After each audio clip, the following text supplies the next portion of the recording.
A legend unknown, a bounty hunter. Her power shown with her armored suit. She's invincible. In any world, she's unstoppable. She fights the evil with every breath. Her mission clear to strike the dead. Zebes around the shadow she roams, the galaxy's protector. She calls it home. She's the metal guardian, fearless and strong with a blaster and bombs. She rights every wrong.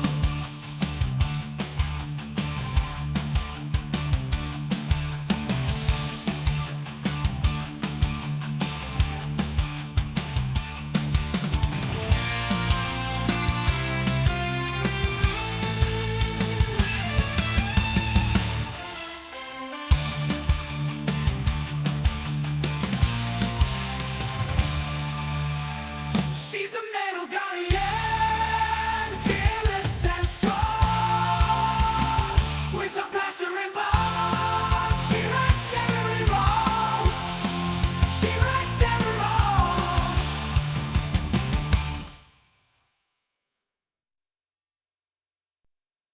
Blasting through the galaxy, I'm on a mission to save the day. I'm a hero with a suit, with a power no one can take away. Metroid's gonna feel my wrath, gonna show 'em what I'm all about. Jumping through the levels, I'm the one they can't live without. Samus Aran is my name, I'm the intergalactic queen. With my blaster by my side, I bring the enemies to their knees. Morphing into a ball, rolling through the underworld caves. No Metroid can stand a chance, they know I'm here to save the day. Metroid, it's a space adventure for us all. Blasting through the levels, we're ready to answer the call. Metroid, it's a last adventure for us all. Blasting through the levels, we're ready to answer the call.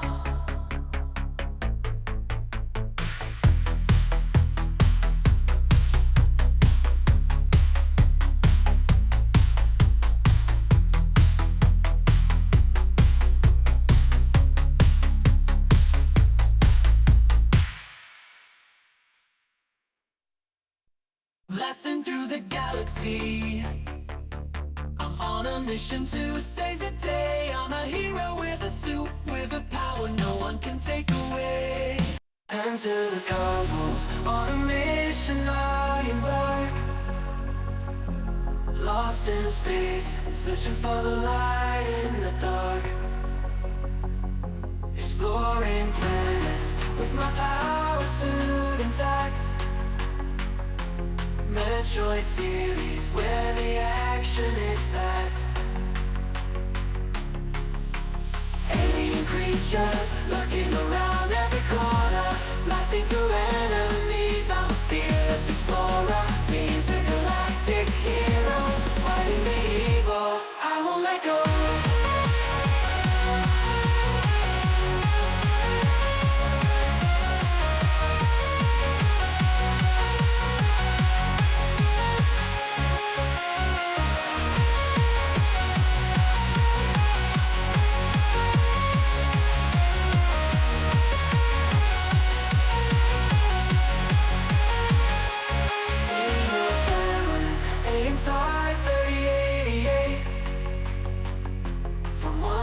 To another, it's never too late. With my blaster ready, I'm prepared for a fight. Taking down Ridley with all of my might.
Hello. Not enjoying the music. This last one is an actual song, though. To be fair. I like this one a lot. I just fed a bunch of prompts to Suno. And that's what I got. Beautiful. Beautiful, and it has soul, and it's gorgeous music that everybody will have to just kind of get used to in the future, because that's how radio stations are going to make songs. And the devil fixed my data. I like that anime. If it's not an anime, it should be. The devil is a data fixer.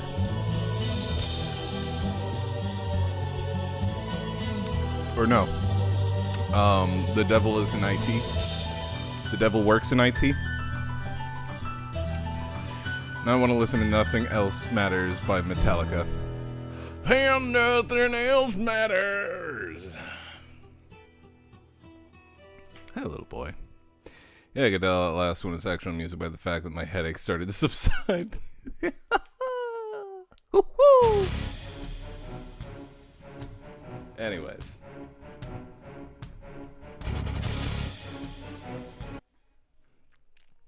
That album is called Harmony of a Hunter, by the way. And it is really, really good. And you can download it for free on, what's it called? Overclock Remix. Lots of talented people did a lot of different kinds of songs for the Metroid series.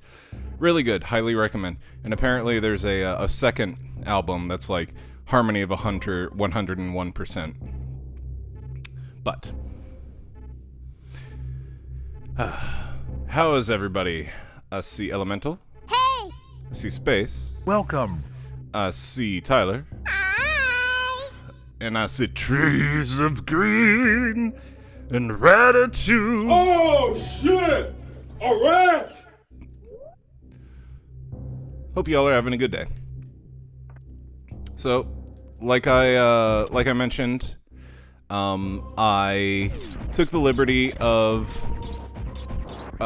getting to the next spot in the playthrough, so that it wasn't just deep duping around. And here I go deep duping around again. Damn it. Whoop. Where do I go? Where do I go? I guess I go to the right. So I'm supposed to be in Norfair. Oh, wait. No. If I remember correctly, there was a spot that I could get to now.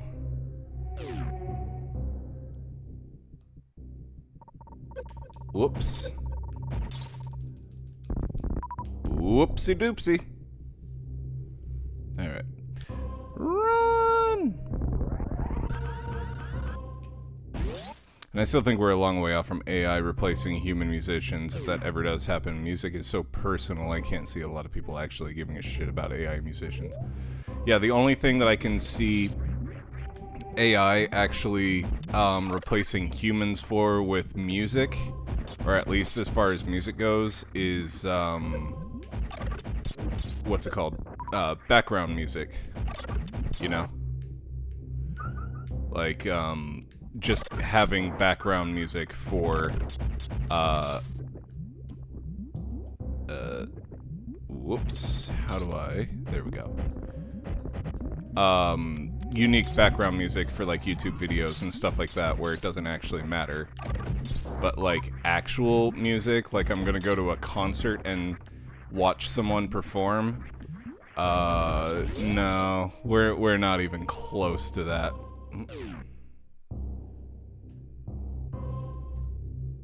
There we go. Background music, sure, or AI DJs could be a thing. Actually, they already made a thing, but actual singers and songwriters are not losing their jobs anytime soon. Yeah. Yep. It really is just like super obvious whenever it's AI versus not AI. Painfully obvious in some cases. Like the music I was just playing. The quote-unquote music I was playing. Ow.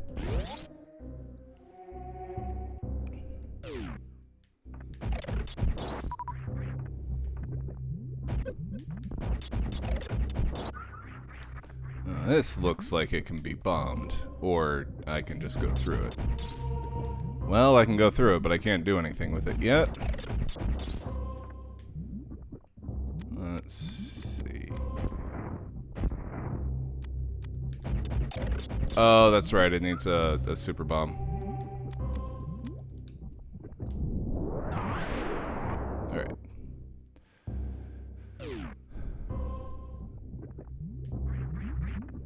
I think we are on the right track.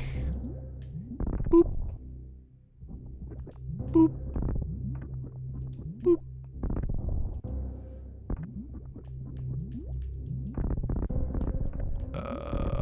What?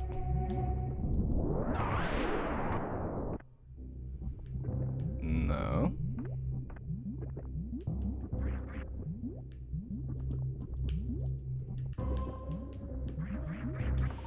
Hey, it's Toko. This was probably a bad idea. In fact, I am certain that it was a bad idea. Alright, number 5 song on Billboard 100, Beyonce country song, what the fuck. Yep, I've heard about that. A coworker of mine is a huge Beyonce fan, and when I heard that she did a country album, honestly, I was not surprised whenever musicians like reinvent themselves, but I was surprised that it went that direction. Well, you know what? Oh, and also, hello, Toko.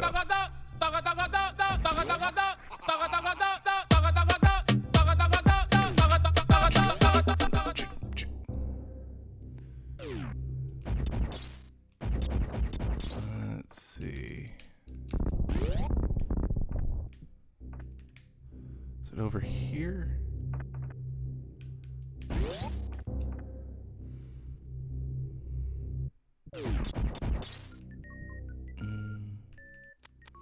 I don't believe so.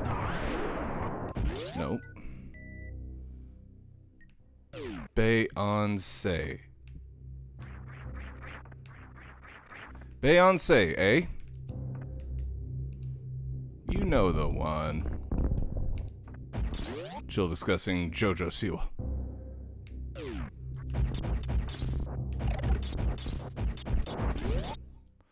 I wonder if I do one of these.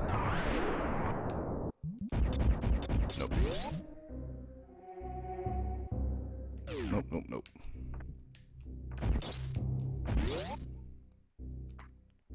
Or is it up from me? Oh, you know what? That's it. That's it. It's not down here. Ah!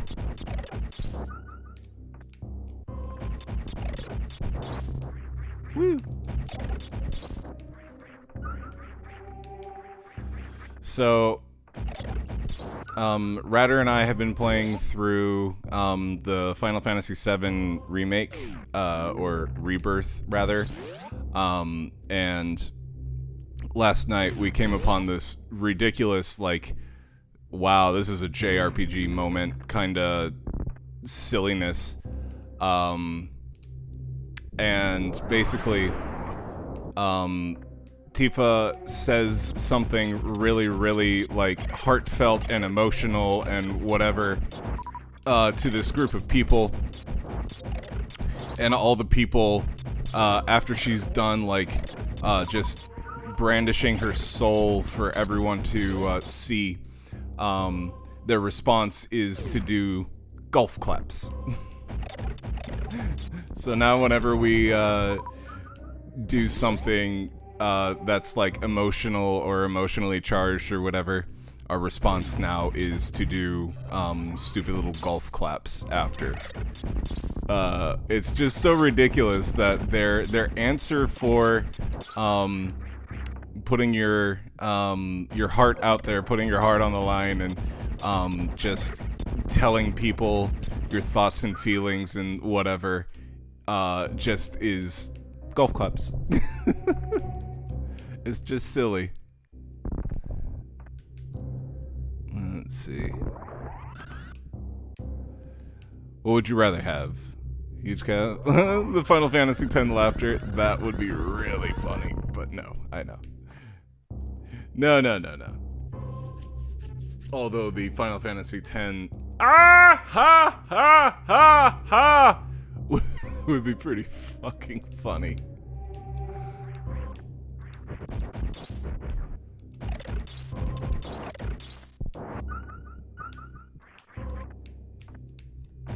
Safe station. Yay! Gives birth. Golf clap. And I'm talking like really like just like little things like that. Not just like, you know, affirmations or whatever. Where it's like, yeah, I'm so glad that you told us that. I'm so glad that you were so willing to just put yourself out there. It's like, no. Finish telling you about how you feel about something or other. Clap.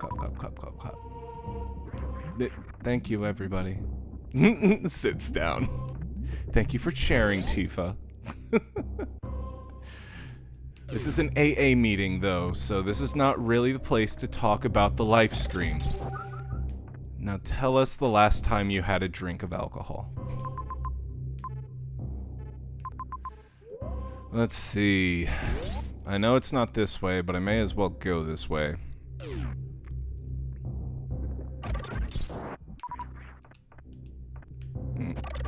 Stop it. Stop, helmet bees. You don't seem to be dying, so I'll just carry on.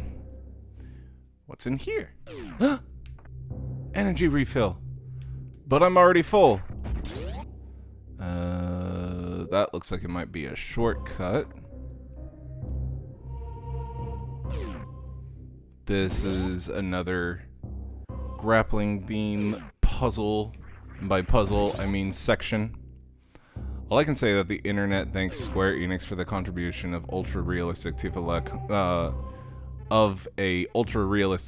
Lockhart character model. Are you being serious or being facetious? Because honestly, like, this one is far more realistic than the original PlayStation 1.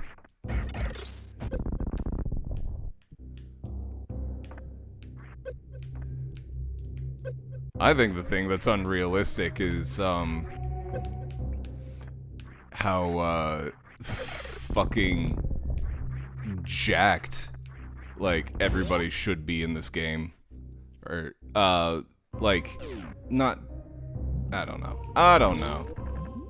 It seems silly to me that, Tifa is literally a brawler and, does nothing except punches and kicks and is just like an awesome kickboxer, essentially. And she still looks relatively soft compared to Cloud. Now, Cloud is swinging around a sword and whatnot, but, like, Tifa should have some guns on her. Oh no, I'm being serious. Like, the first day that remake came out, the character model was ripped. Oh, yes. For various reasons, too. As soon as it came to PC, you knew exactly what was gonna happen. Uh-oh. Time for Crockemer. This is such a dumb boss. Crockemeyer. I'm a giant alligator thing with long arms. Look out, Samus, I might hit you with my spindly arms. Uh-oh. I hope you don't shoot things into my mouth hole. That would hurt me. Open your mouth hole. Yeah, take that super missile. Yeah, take that super missile. And that one.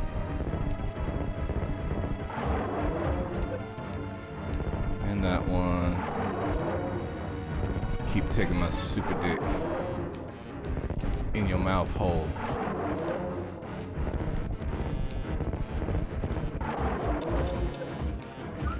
Uh-oh. Open up. Thank you.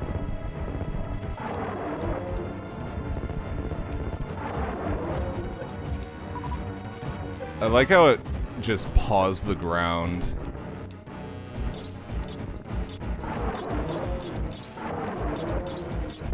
Give me some stuff. Thank you. Oh. Thank you. Open up. Thank you.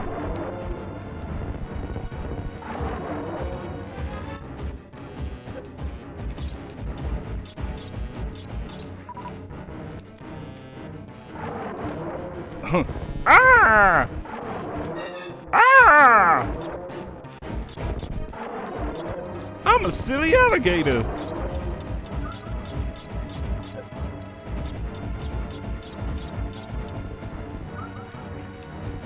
Open up. Open up. No, not like that.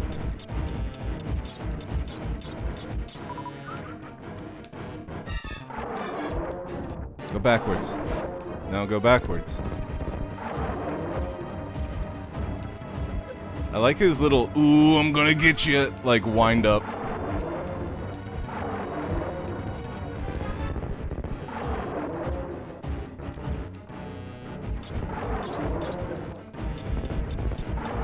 Come on, buddy. Dude. Do these bombs work on him?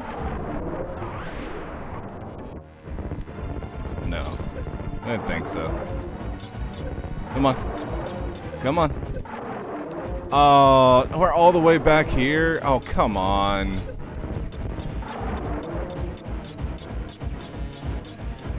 You don't kill it, you knock it backwards into the lava.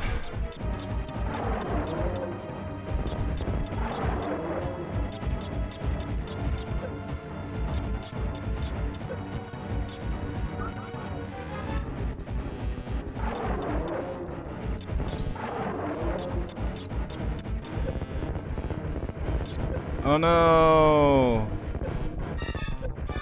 Oh no! I died! Oh!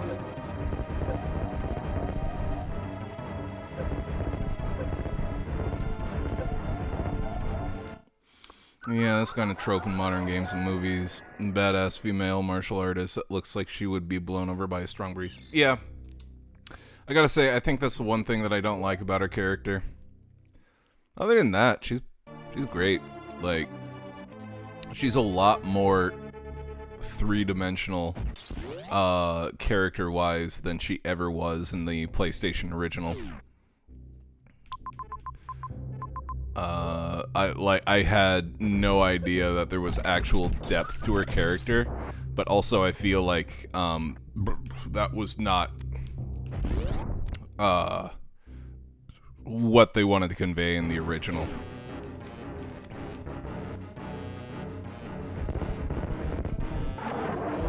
I think she was just eye candy in the original.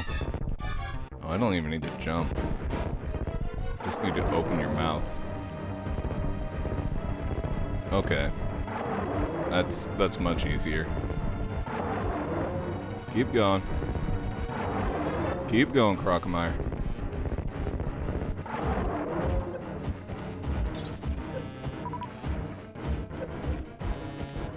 Ah, damn it. Keep going. Back up. Stop it! You're shooting out your little... No! You're shooting out those things at the same rate that I'm shooting out mine! Stop it! Damn it.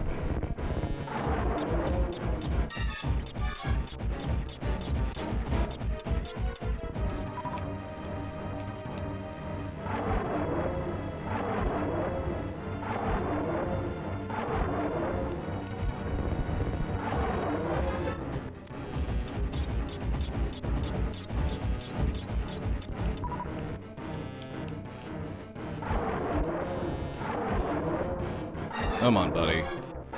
You're like almost there.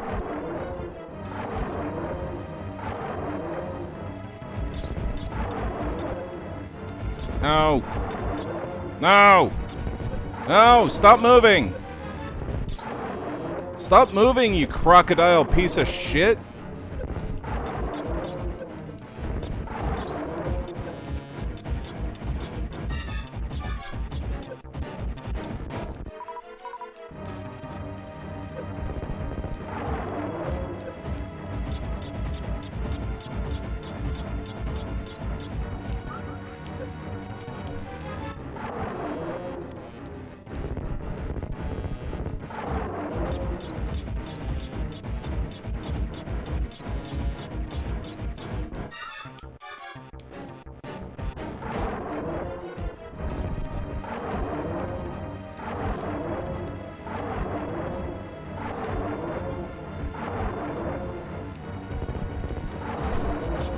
Hello.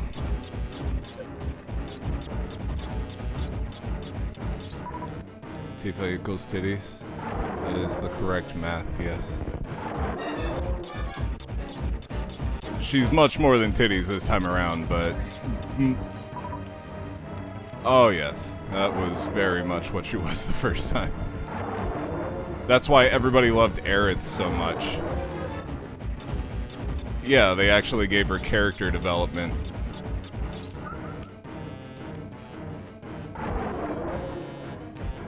Yep.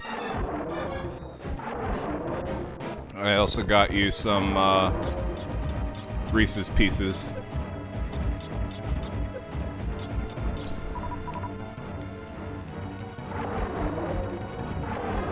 Come on, Crocomert. Get your ass back there. No.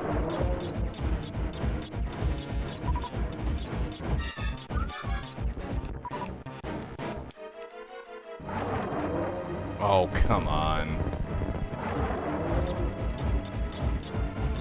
Come on.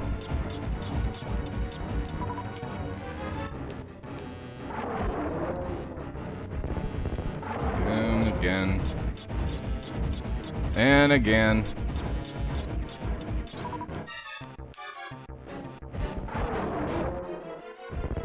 Oh, stop it! You crocodile piece of shit. Like, this is why you never made a return in any other Metroid game. I think. Anyone check and see if, like, this guy ever returned in another Metroid game? I don't think he did.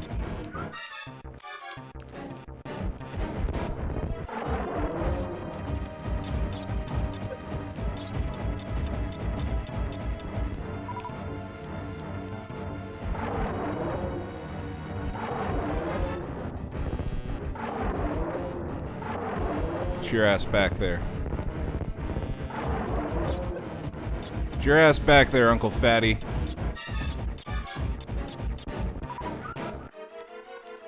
I'm gonna shoot these dick missiles in your mouth. There we go.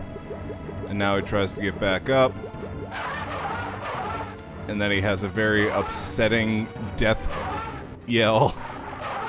And his face melts. Hooray! Hooray!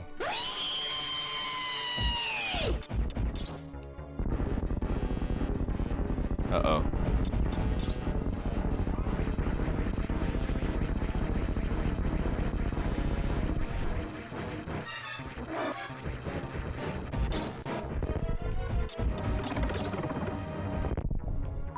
That doesn't even make sense! What?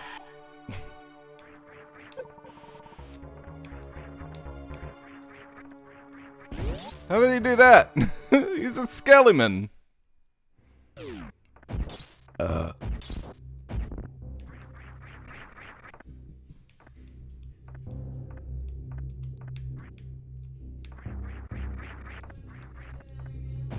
Nah. Okay. Alright, we killed the Crocomer. That is good. And then the next thing is... Ooh. I'm gonna farm some ammo really quick. Grapple hook needed. I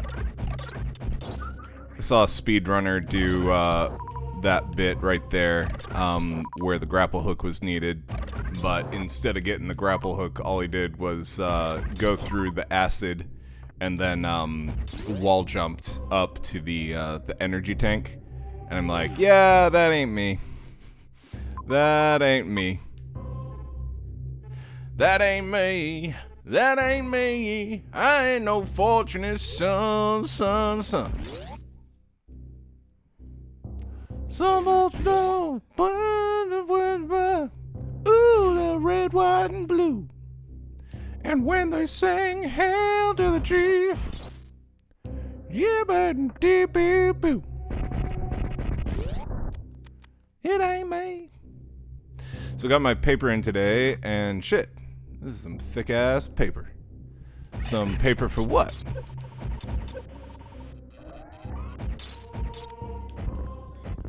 Oh, that's right. I remember now. Toby Keith is dead, which... Toby Keith died? What? Hold on. Someone fact check that. Toby Keith isn't dead. No way.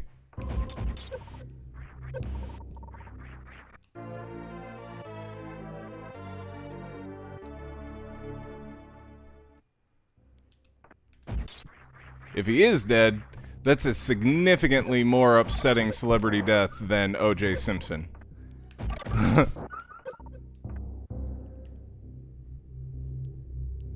You ought to learn how to break pennies a little softer. The person...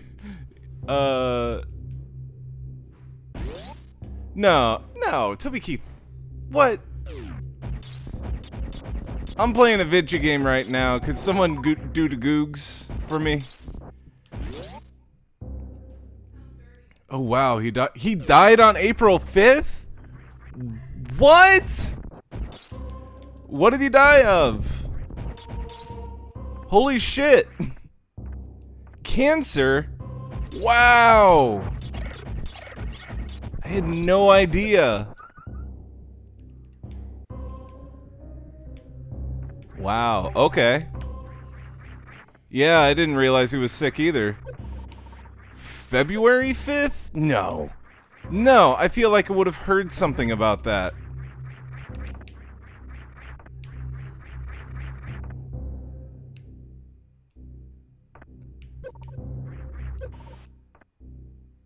He died on April 5th.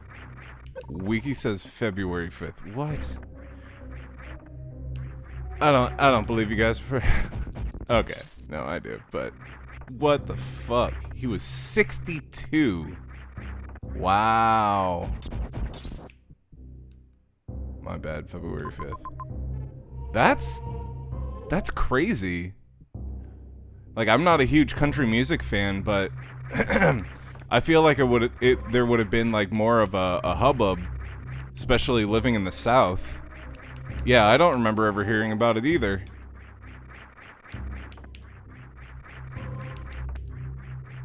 Oklahoma had... Yeah, right?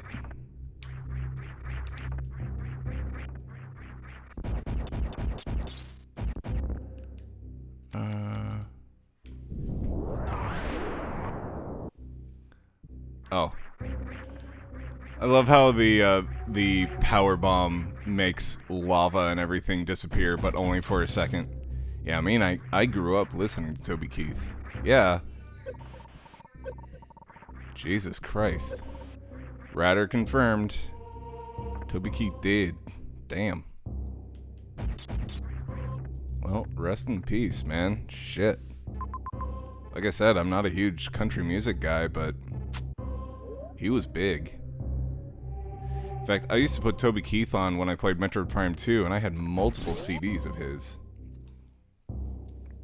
I remember the first Toby Keith song that I ever saw on the country music television, whatever, was American Ride, and that was my first year in pharmacy school, and it was one of my favorite songs. I've got it on my iPod still. I fucking loved American Ride.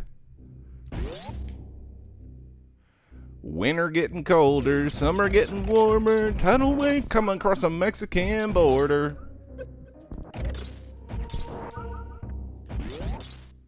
Anybody else getting buffering? Buffering? Why buy gowns when it's cheaper by the barrel? Just don't get busted singing Christmas carols. Oh, that's how. Can I just say, after 2020, life has been nothing but shit across the entire planet? Yep. Agreed. I can't tell if, like, the quality of life has actually gone down since the pandemic, or if it's just, like, in our heads. But I sincerely believe that, like, ever since 2020, ever since the pandemic, like, it feels as though life has been, like, on fast forward, and then also in general not as pleasant.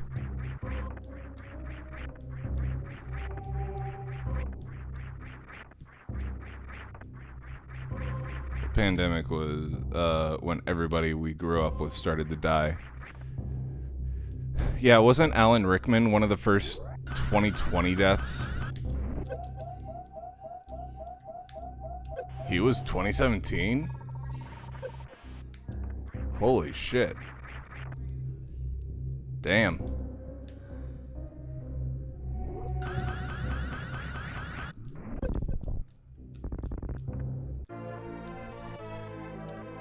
Well, we got this, but I need some health now.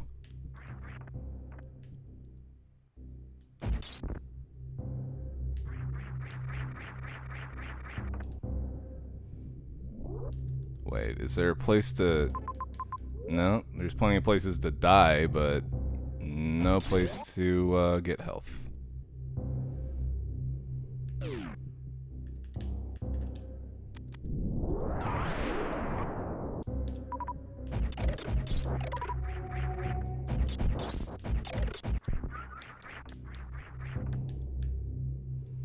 Alright, guess we're gonna do this.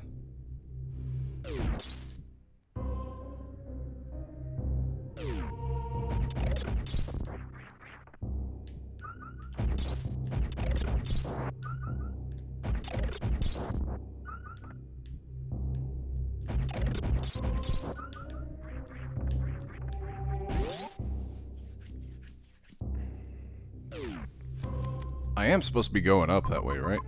Does anybody know? Can you shine spark diagonally?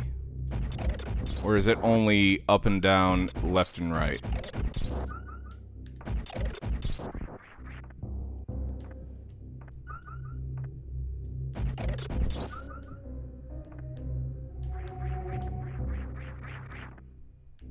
That could have been elementary school.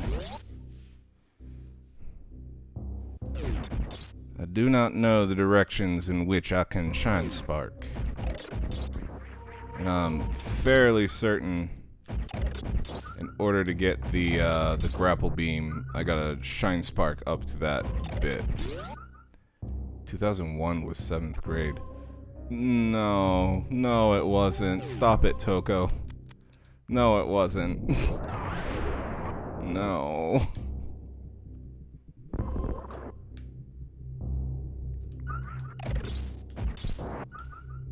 We're not old. We're not!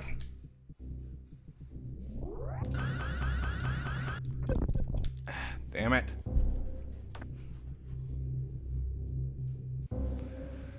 Well, these things seem to be better payoff for health, so let's, this.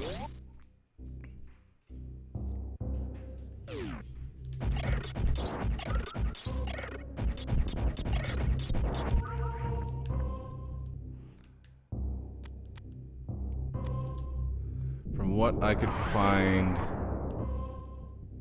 up to and then do it.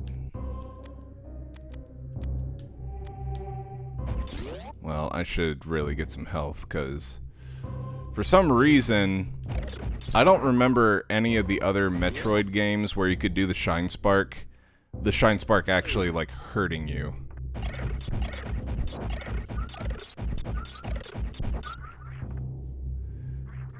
You're only considered geriatric in your pregnancy, Ratter. Don't over-exaggerate.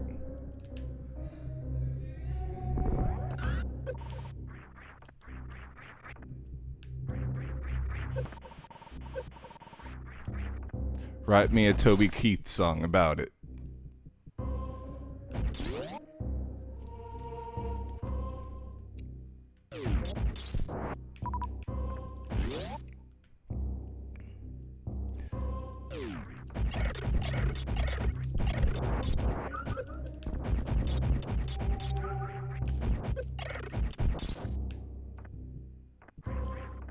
Ratter is pregnant? Wait, are you serious? You didn't know? She's been pregnant since October.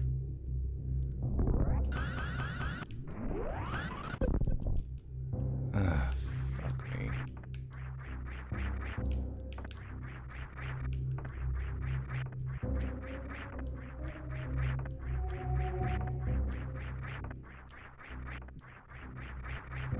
I ain't as young as I once was. Wow, I'm just finding out about this. Yeah, you're finding out really late. She's due at the end of June.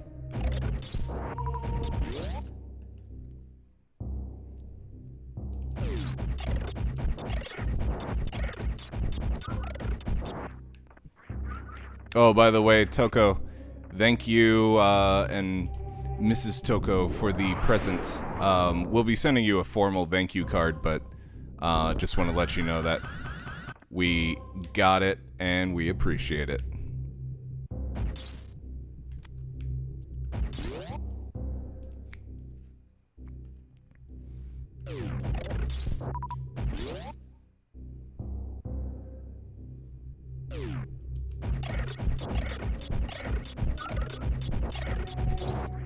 You know what? I just realized I think I can do this.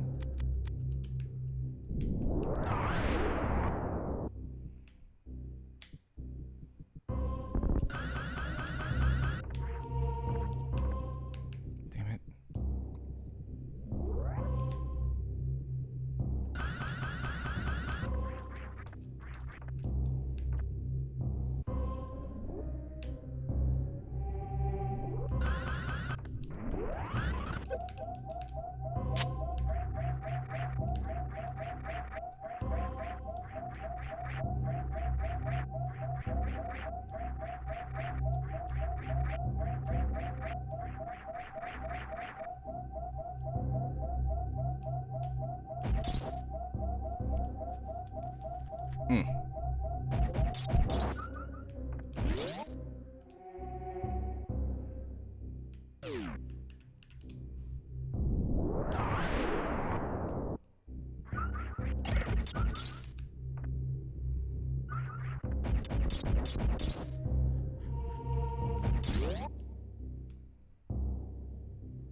Man, I really suck at shine sparking.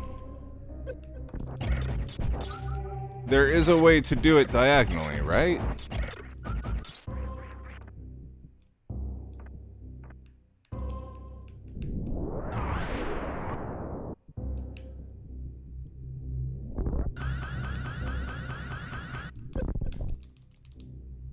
Why?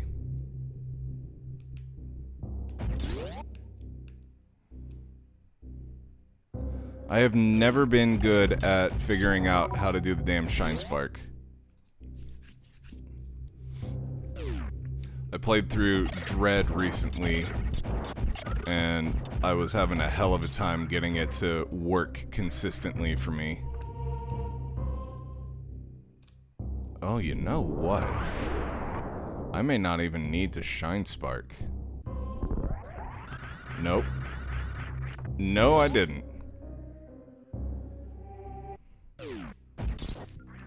There we go. I just needed to run and jump. Select it and then press and hold the X button. Whee! I'm dumb and wasted a lot of time. Welcome to the stream. Ow.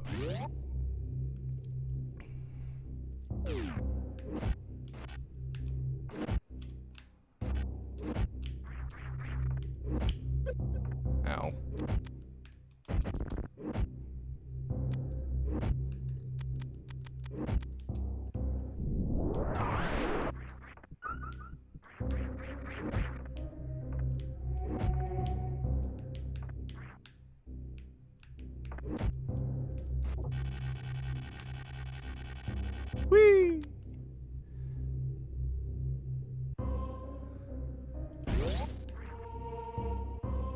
Okay, now we're cooking with geese.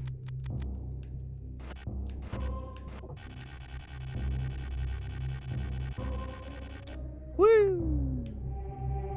But I want to fill out the map. Uh-oh.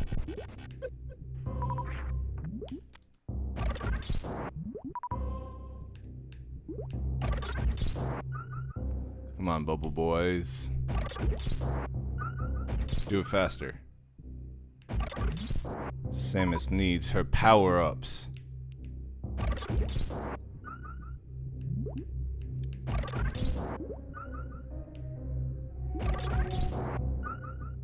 Alright, that's good enough. Okay.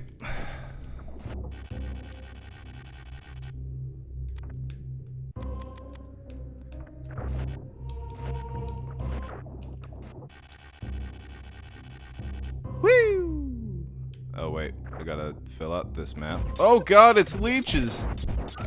What the fuck are these things? Whew. Well, those never appear in another Metroid game ever again.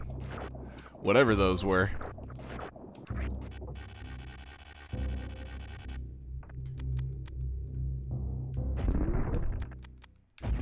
All right. I got it! Now to get up here and save.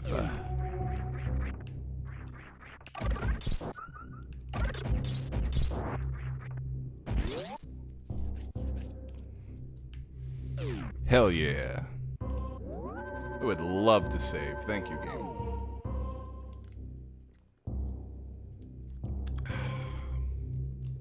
Now, let us go and get some health, shall we?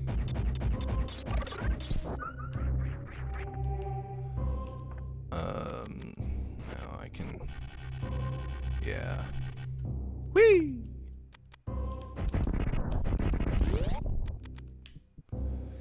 And what is this? Oh, nice! Don't fuck with me! I have the power of God and anime on my side! Wait,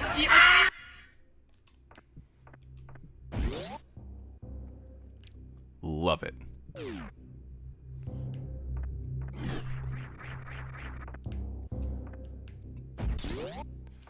Alright, time to backtrack a little bit. I feel like there's a lot of areas that become open to me now that I have the grapple beam.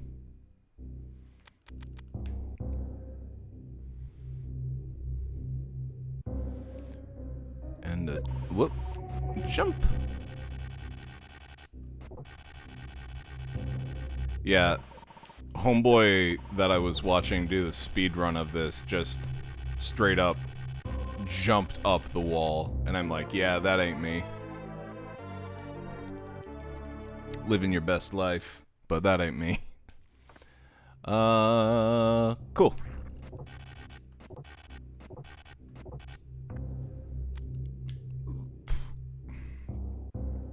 Super Metroid is... I feel like these are a lot of areas that become open to me in the game. Yeah. The game.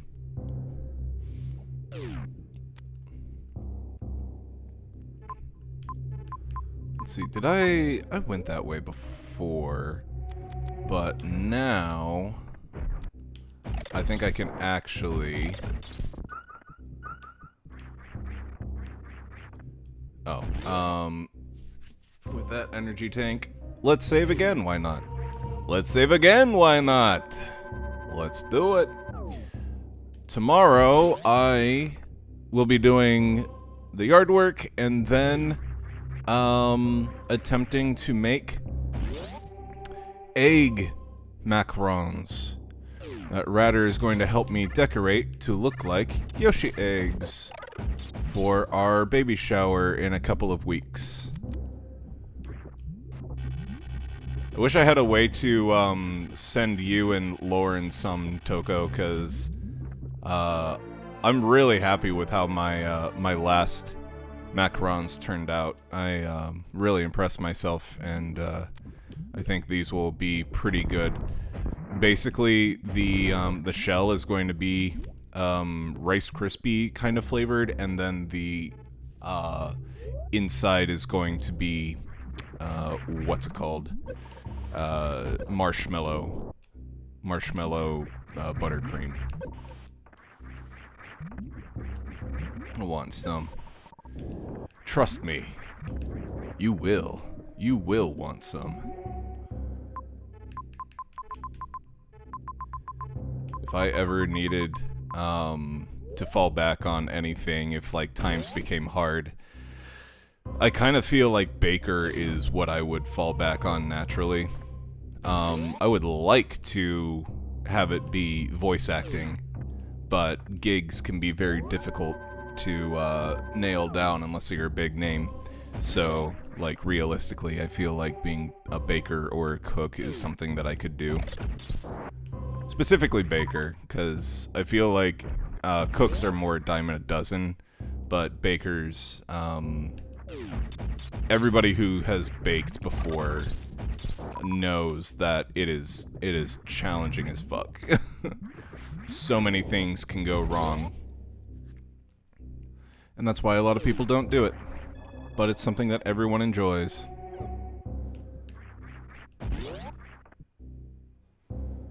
Let's see. Yes. I'm gonna become an accountant in retirement. Fun times. My retirement activity... Do what? That's true.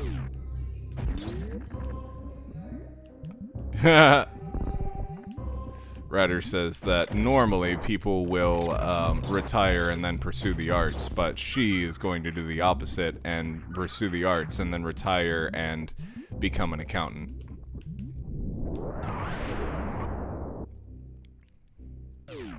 What a leisurely activity. Uh-oh.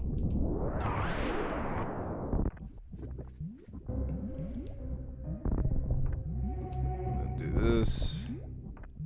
Okay, fill that out so that I know that it's wonky and I'll need to come back.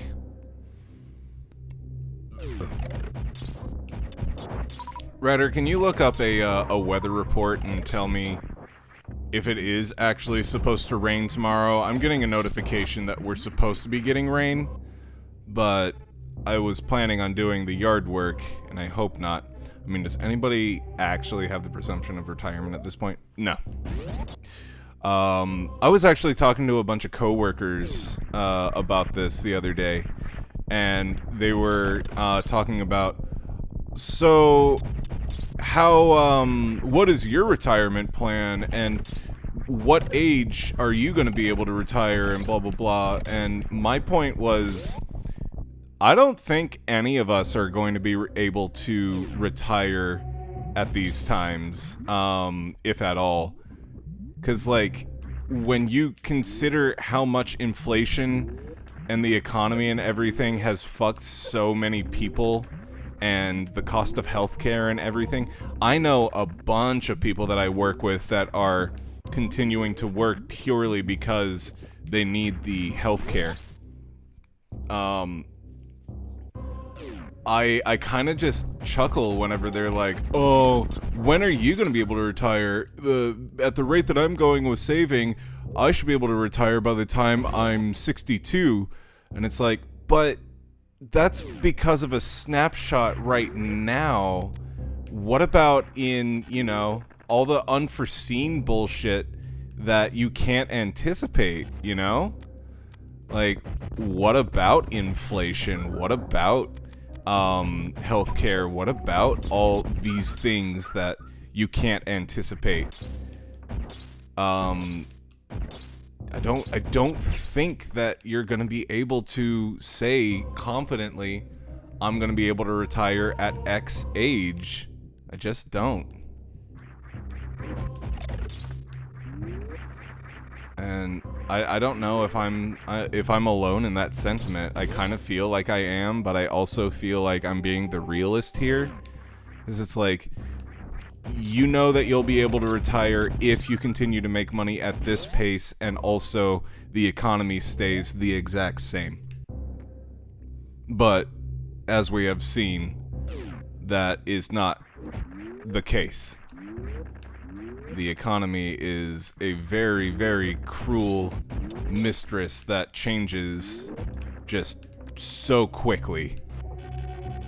I don't think you can plan that way. You can plan the best that you can, but I don't think you can say confidently, I'm gonna retire at 62. Plasma beam. Wave beam! I got it!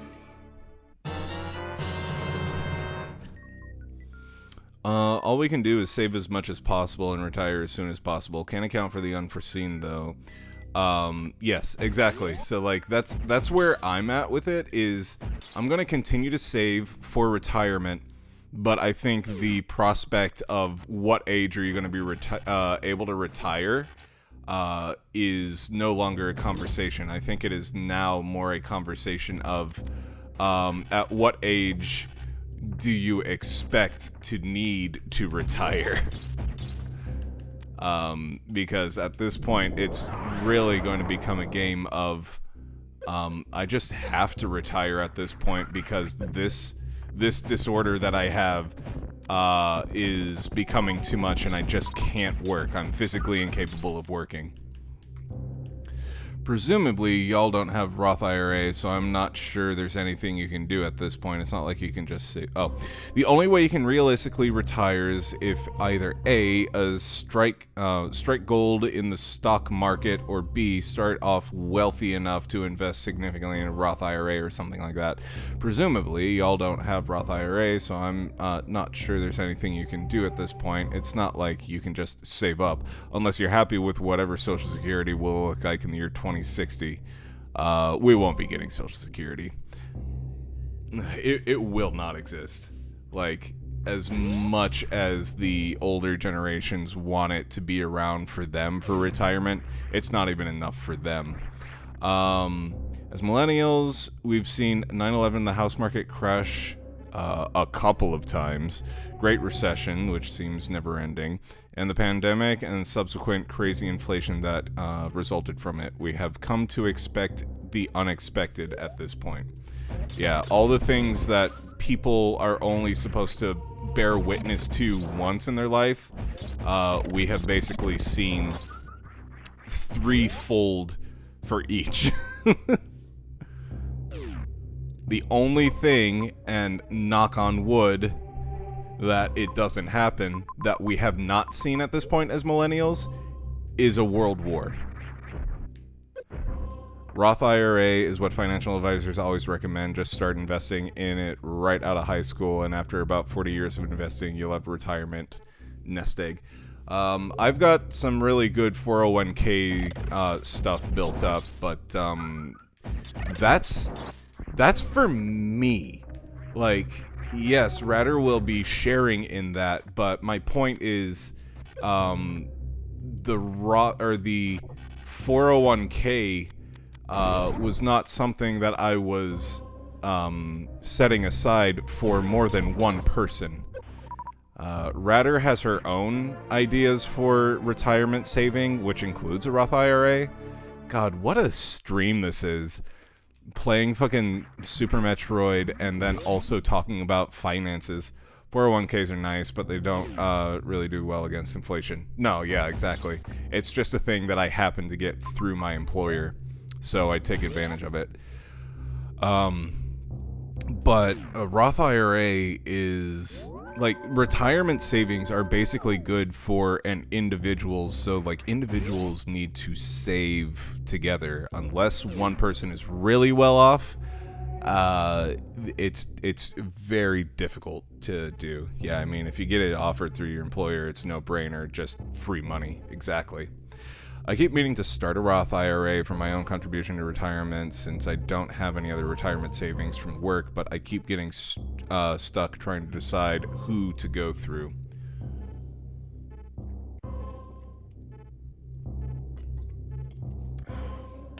Yeah, that's another issue, is like, who would actually handle my money the best?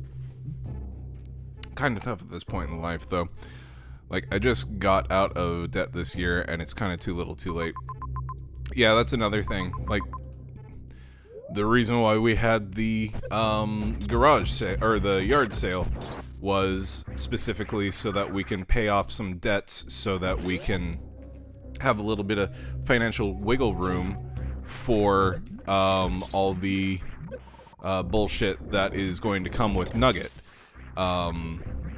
And so we were able to pay off our travel credit card completely from our honeymoon. So as of a couple days ago, we are officially free of debt from our trip from Japan. So that is completely gone. We are getting within $5,000 to $6,000 before we pay off our cars completely, and our next plan of action is one person gets a new car at a time, and whenever they get that paid off, then we do another one, which is a thing that my parents did, and honestly, I see the value in that. Like, if there's a car that doesn't need to be replaced right now, you don't need to get more than one new car. And by the time it's time for someone else to have a new car, the other car should be pretty far along with being paid off. So we got that underway. The one really outstanding thing that we have now is our loan for the siding that we had done. And then the rest of it is Ratter's student loans. And then, of course, the mortgage. But, I mean, of course, mortgage is always going to be there. Most companies will have recommended mutual funds. So we're doing the best that we can with what we're given and the economy and everything, but sometimes it just doesn't feel like it's enough. So, you know, it is what it is. I wish that meant something to me, lol. I know nothing about investing, so I struggle with picking anything. Yeah, that's something...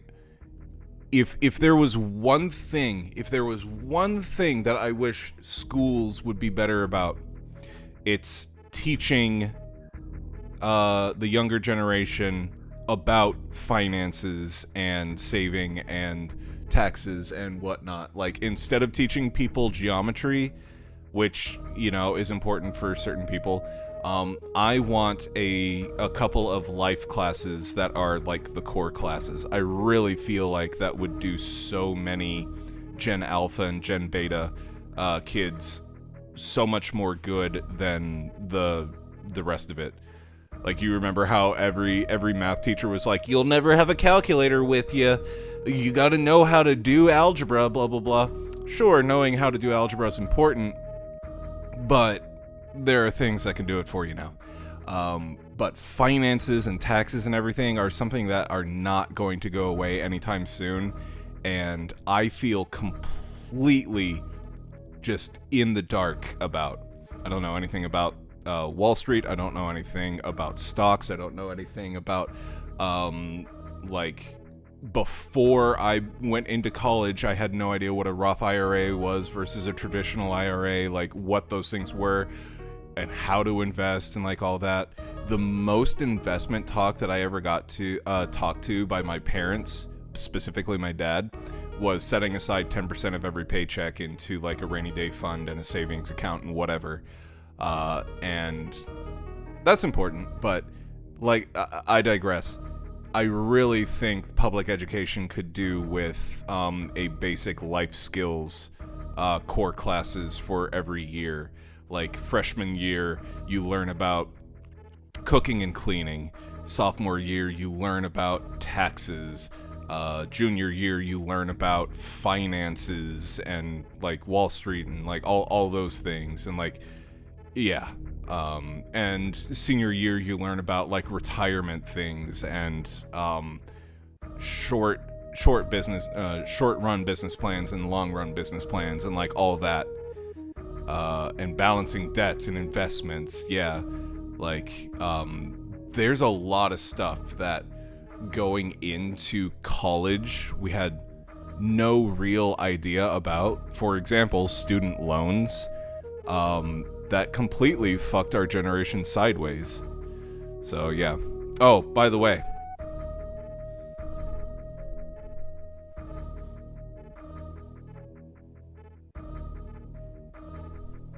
Just wanted to show you all that. This guy do indeed play Glover. Give me a second. I'm gonna go potty, and we will be right back with more Metroid and financial talk. What a fucking combo.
Okay.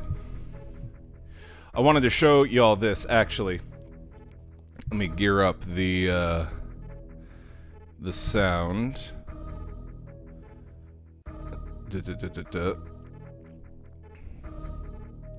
Where did I have it? Hold on. Oh, there it is. Okay. So, I got this beer a couple of days ago. And it is called Respect My Authority. Respect my daughter! It's pretty fucking good. It's a New England style double Indian pale ale. Let me see if I can bring it up to the camera for you guys to see. I'm surprised they were allowed to use Cartman's likeness, but hold on.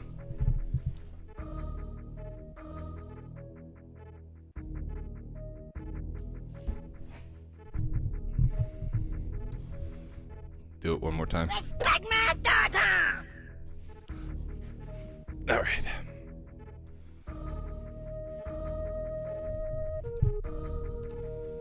All right, back to it. So, if I remember correctly, we need to go get the gravity suit, so we can do all the underwater bits.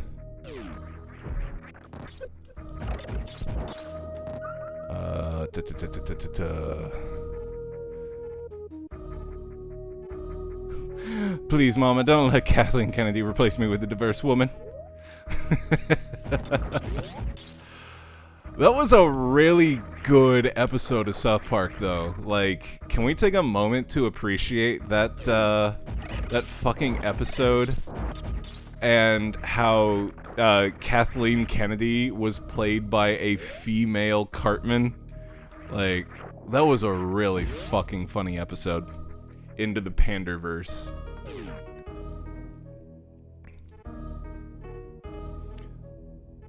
Let's see. What's in here? Is this a refill on my missiles? Or is this my energy? Yeah, it's just my energy. Whatever. So, I have a question. What is the point of a reserve energy tank? Why don't they just have another energy tank, you know? Like, why do I need a reserve? Then that just means that there's another energy tank, you know? So instead of having my base energy and then 5 other energy tanks, I would have 6 other energy tanks. What is the reasoning behind that?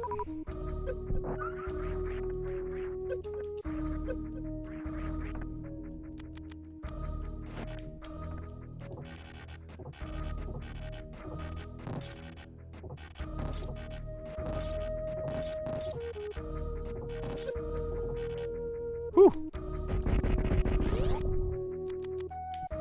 All right, what's in here? Probably another super bomb. Oh, all right. Ooh, no, what is it? X-ray scope! Don't fuck with me! Let's fucking go! And anime on my side! Wait,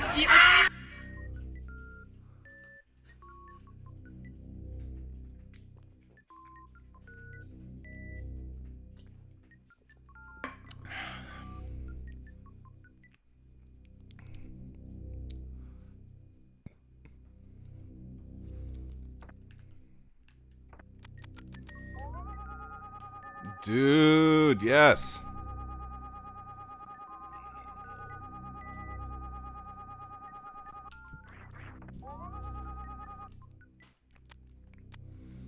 I love this thing.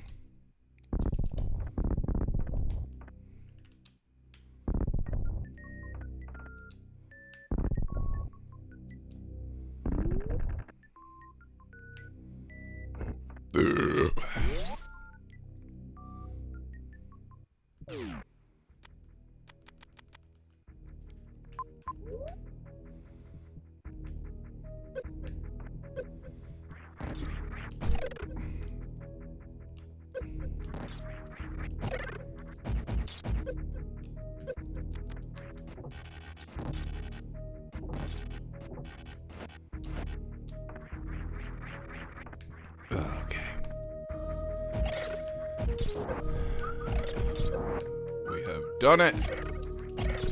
I'm gonna kill all these motherfucking bugs. Alright. So, we got that, and now, one other thing I wanted to say about the investment topic, and I hope it doesn't come off as preachy, but invest in your child's future, like, immediately. Yeah, we're already gonna have a, nugget fund.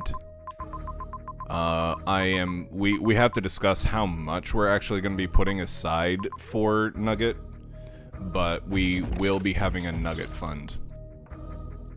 And one thing that we will be discussing with him whenever he is of age and able to understand it and everything is the conversation of school and how college is not necessarily the route that you need to go. It is a route, and that's the route that you and your mother and I took. Your mother and I took. But understand that there are other routes that you can go that are lucrative, that don't require school, so don't feel obligated to need higher education necessarily. No, the actual name isn't Nugget at this point.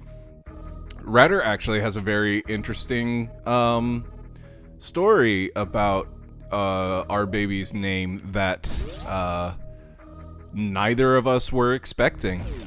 I will summarize really quick because it'll take a while to type out. But basically, one of the front-runner names that we were considering, we haven't decided on one specifically yet. His name will be Ricardo Tatterpillium. You forgot Glover. Where does Glover fit into that?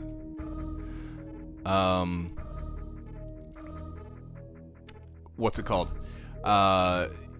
Basically, one of the names that we were considering as a front runner was Oliver.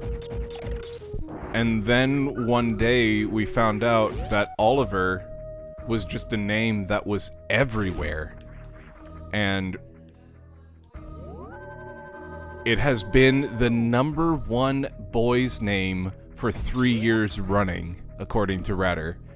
And I don't know if we both kind of like were attracted to it subconsciously because we've seen it in like post and media and stuff and we weren't even thinking about it.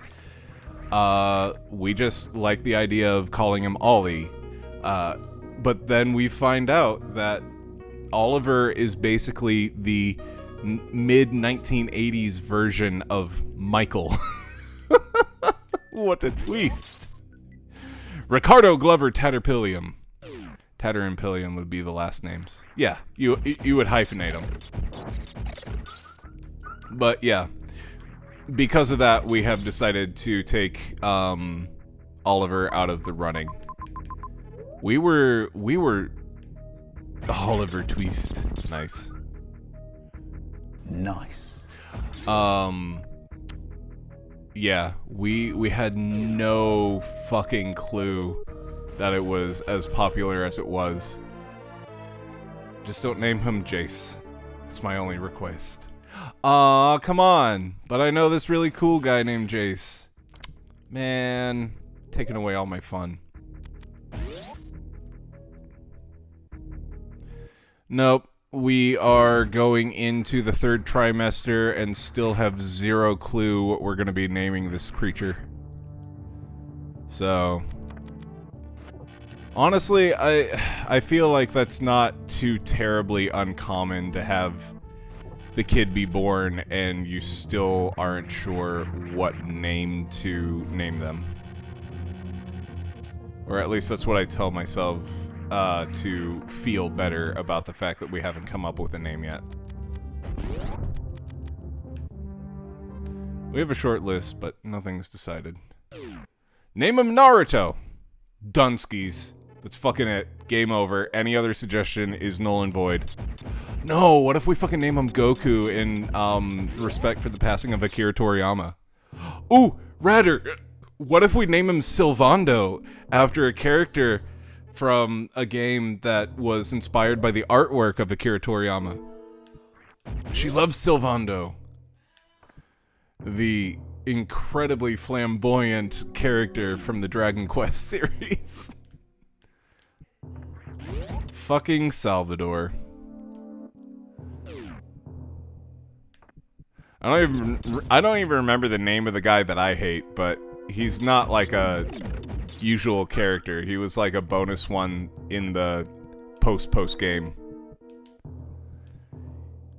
You know how each generation kind of has their own names? What if Gen Alpha is nothing but anime references? You want to know something mind-blowing that I didn't realize until we were looking up, like, how the generations are divided in America? Or, generations are divided in general, I guess. This is the very, very, very last year that Gen Alpha is a thing. Anybody born after 2024 is now going to be a part of Gen Beta. So that means that Nugget is going to be a cusp baby. We have a friend of ours, her name is Julia, who's in our D&D group, who is a cusp baby. And seeing how, like... Do what?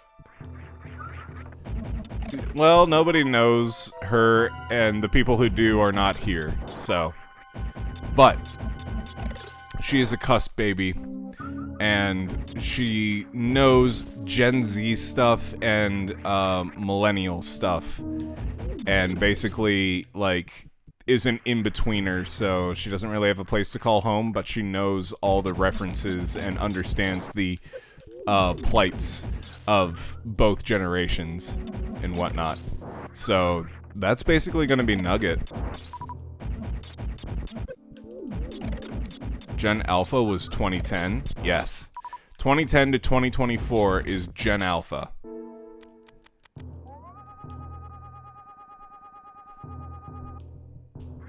Everything else after 2024 will be Gen Beta. Is that not mind-blowing? I had no idea Gen Alpha was that old. Yep.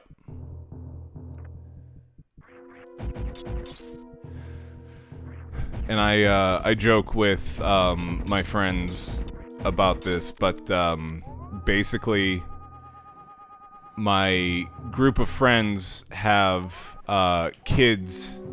There's one group that has the older kids that are like 4 and 5, but then there's the older group, or the newer gen of kids, and there's like 3 of us now that will have kids that are all growing up together and babies at the same time and whatnot. And so I joke that the original group are the Kanto babies and our group are the Johto babies.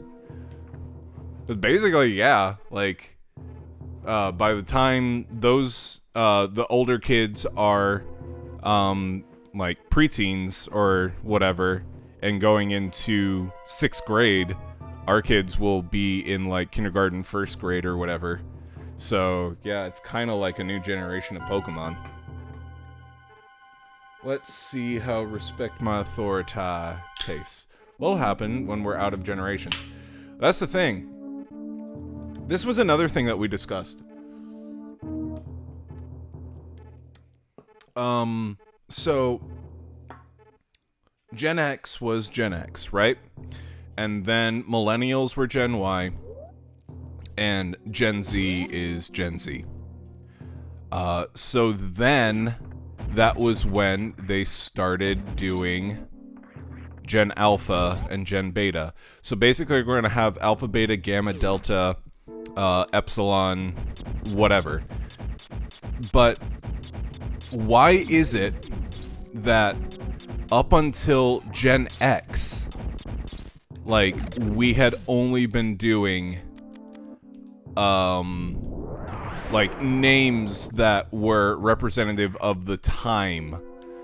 Like, we had the Greatest Generation, and we had the Silent Generation, and we had the Baby Boomers and whatever. But then they decided that we would start naming people after just going numerically like that, or alpha numerically, whatever, where we had alpha follows beta, or alpha precedes beta, precedes delta, precedes gamma. Like, why did we decide now as a people to start doing that? I'm very confused.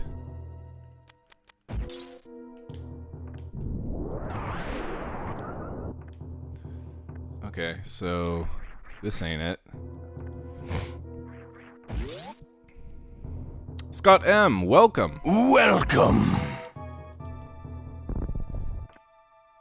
Imagine being a lockdown baby.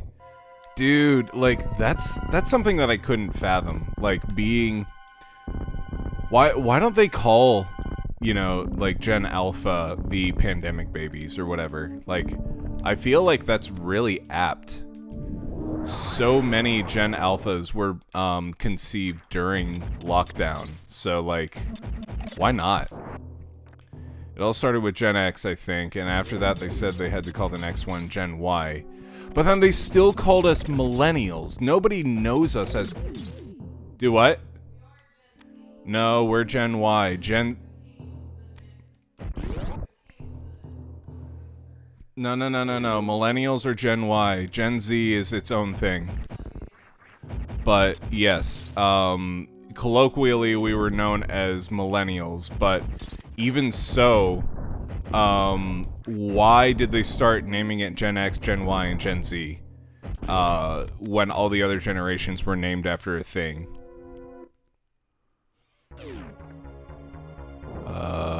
Oh, this is Phantom!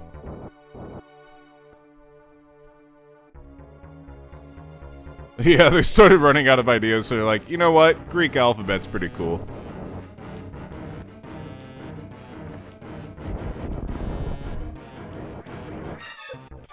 Open your eye. Open your eye. You will see. There's nothing left to hide. Take me as I am. Take me all away. Why does it make an elephant sound? That's the thing about Phantom I've never understood.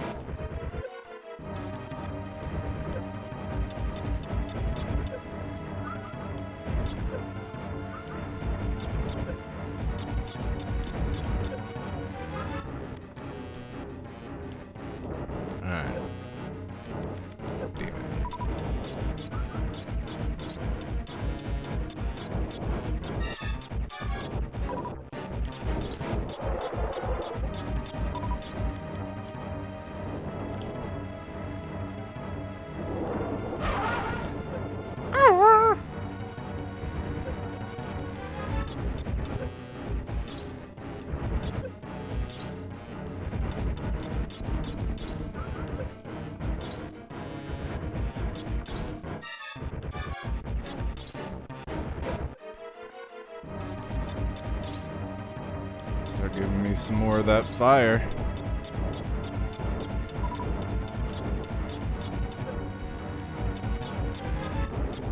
Oh, Ratter, did you happen to see what the weather is going to be doing tomorrow? Just cloudy. Okay.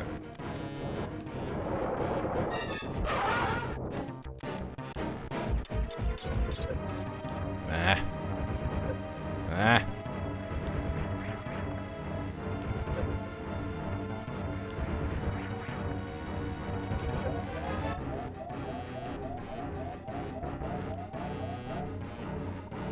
Whew.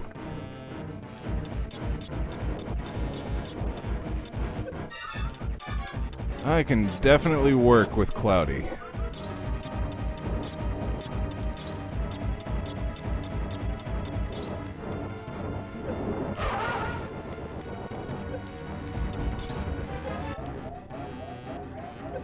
Nah. Ah, come on. Okay. Okay. Figured it out.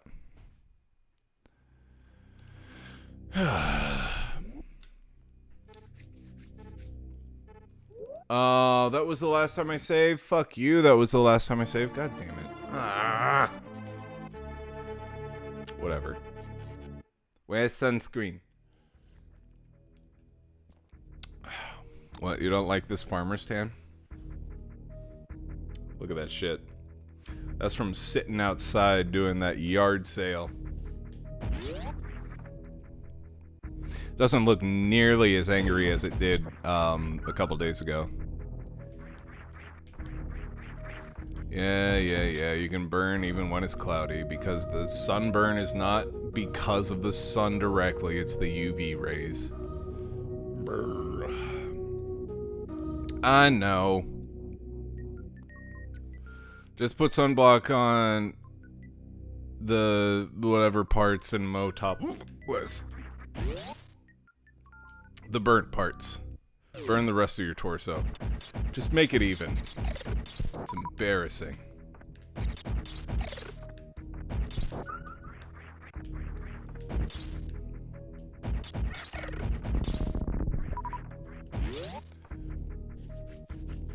So Ratter, I had miscalculated, but this is going to be the final week where I have to work with the troublesome coworker. This will be the end of having to deal with the problem creator. Now, I was polite, and because he's been with us for several years, I did get him a going away present, but why won't it let me shoot the thing? But I am very, very happy that he is leaving.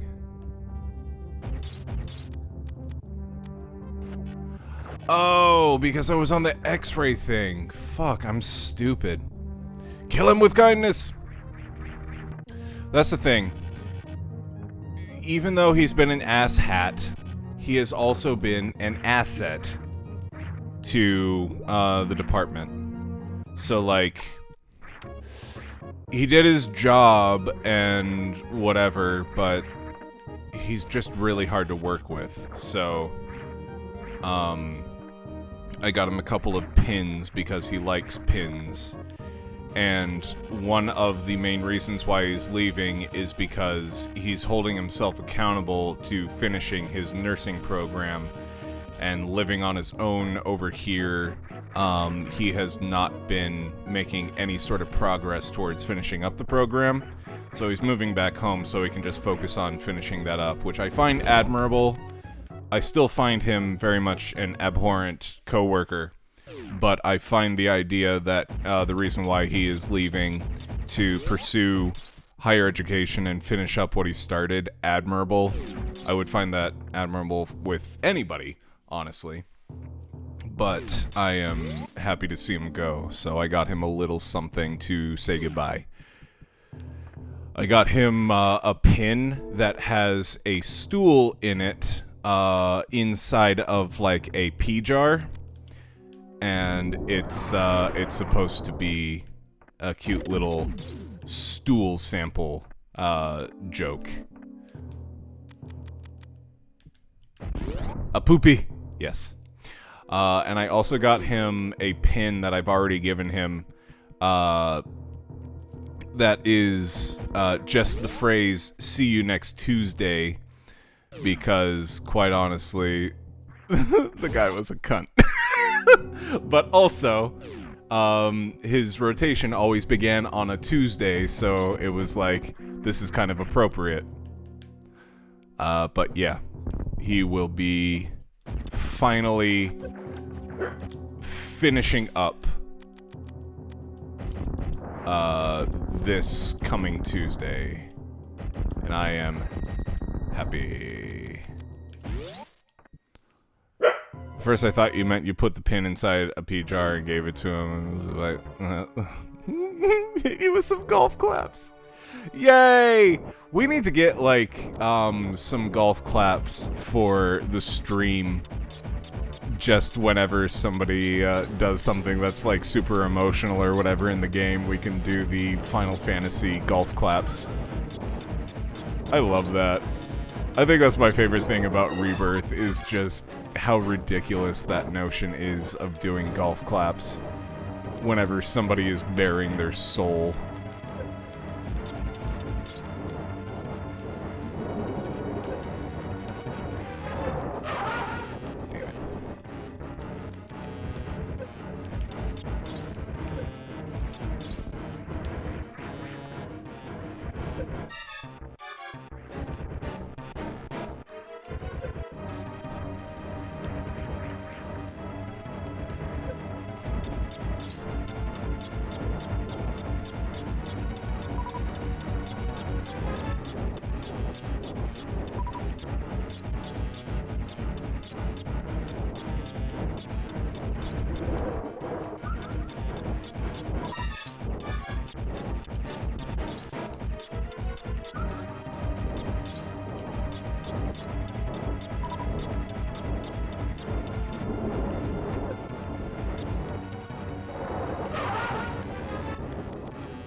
How come I can get it on the left, but on the right, I keep on hitting it?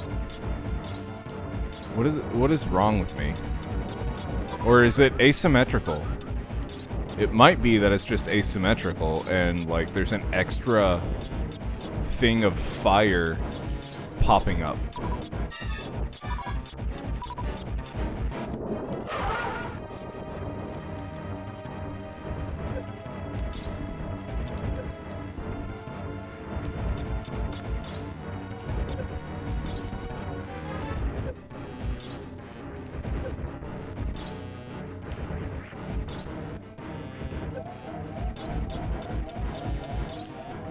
Yeah, I don't get that.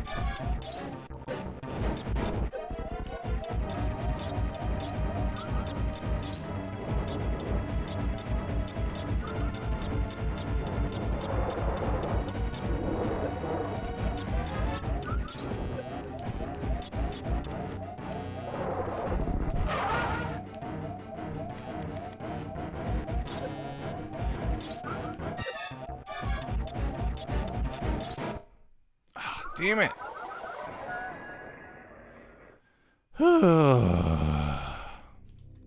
Unenthusiastic, polite, kind of quiet claps. In golf, the crowd is expected to be quiet, so when people clap, they do this reserved clap where one hand is stationary, and this becomes a meme in pop culture. Yep, it's a very, very quiet kind of clap. It started out as like a fancy way of clapping to show approval, but these days it's almost always entirely sarcastic as a gesture. Yeah, it's fairly silly whenever you hear people doing golf claps. 'Cause it's never actually intended to be like a sign of approval or anything. It's just like, well, you did the thing, here you go. It's kind of like if claps were a grade, this would be the gold star of like, you did good.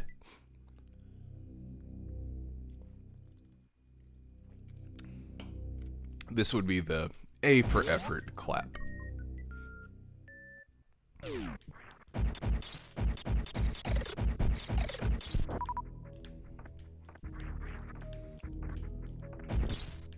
Okay, so one thing I clearly need to do is fill up on health.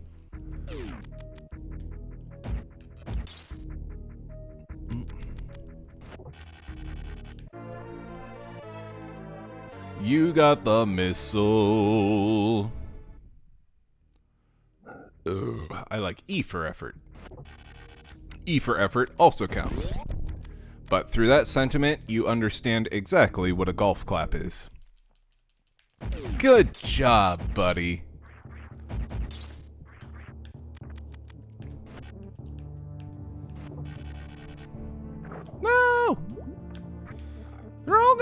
Fuck you!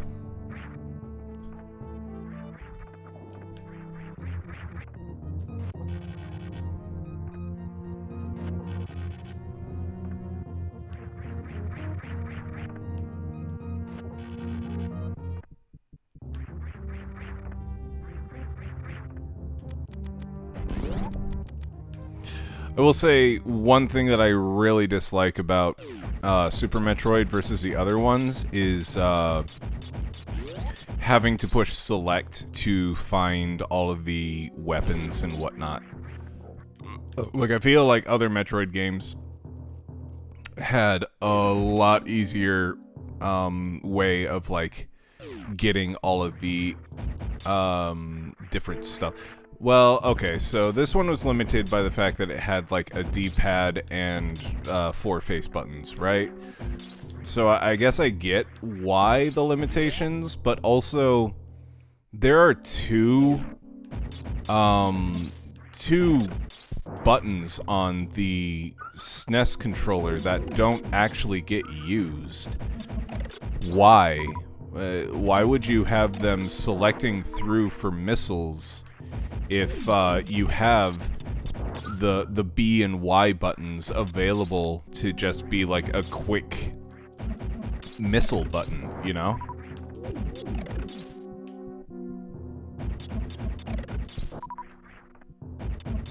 Other than that, it's pretty good. Okay, I take that back. The other thing is the wall jump is needlessly difficult. Wall jumping became significantly better just by, what's it called? By the Mario 64 era. Like, wall jumping became a lot more intuitive. It's not even the controller that limited the devs. Designing a menu system and assembly is incredibly difficult and time-consuming. Have you played any Tony Hawk Underground? Is that Tony Hawk Underground? Because if so, yes, I've played all of them. I played a lot of the Tony Hawk games.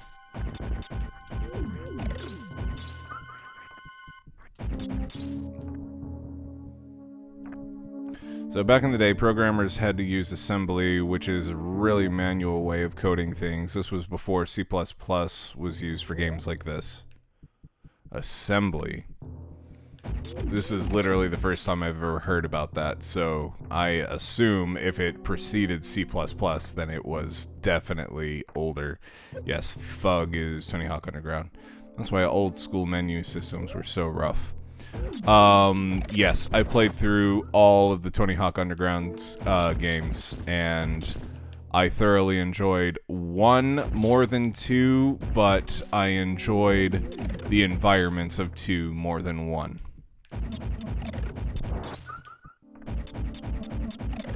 And Eric Sparrow will never not be a dick and one of the worst villains in video gaming.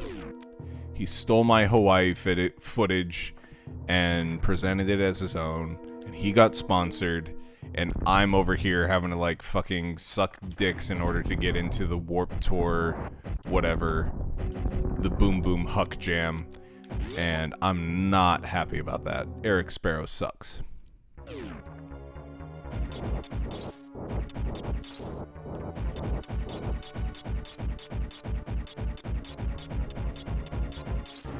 Come on, Phantom. Let's rock. Give me some of your fire. Let's fucking fuck.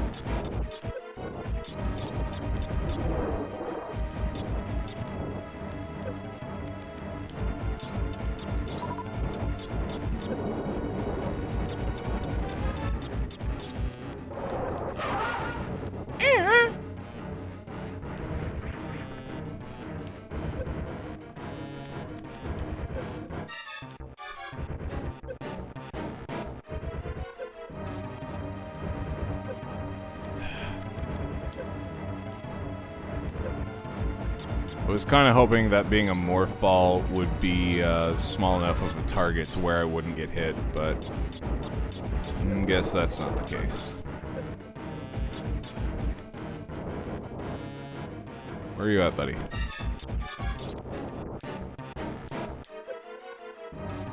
Where are you at? There you go.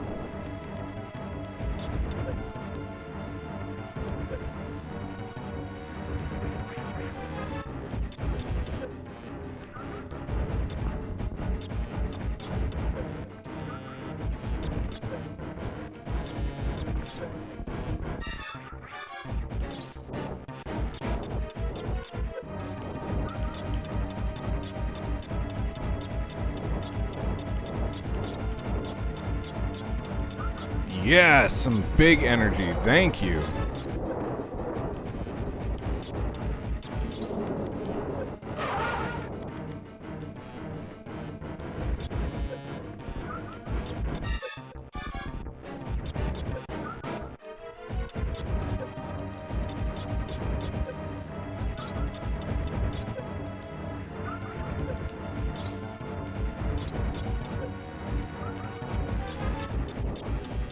Drop him.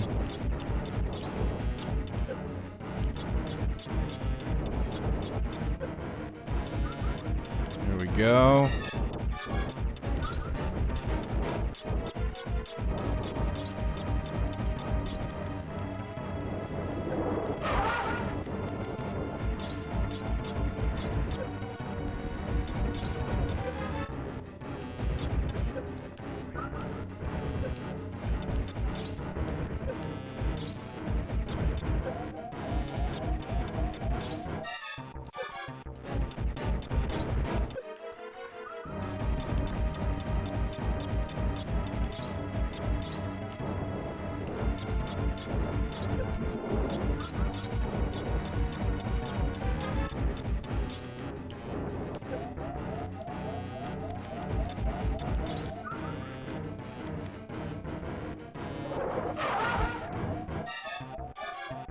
Was that it?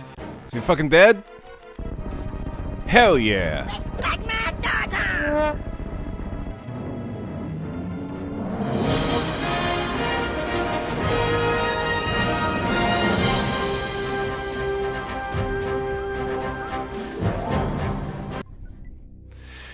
Comparing assembling to C++ is comparing an abacus to a TI-84. Jesus Christ. No kidding. Wow.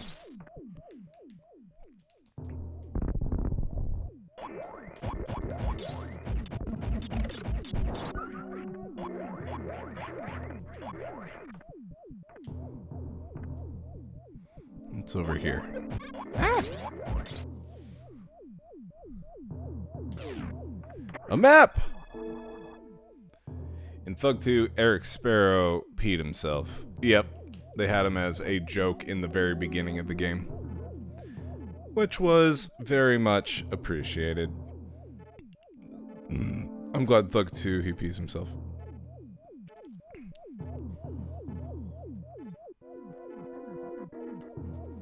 I also think I like the soundtrack of Thug 2 versus Thug 1. So yeah, once I got the core game loop working, trying to add any kind of sophisticated menu system on top of that was a nightmare. Blech.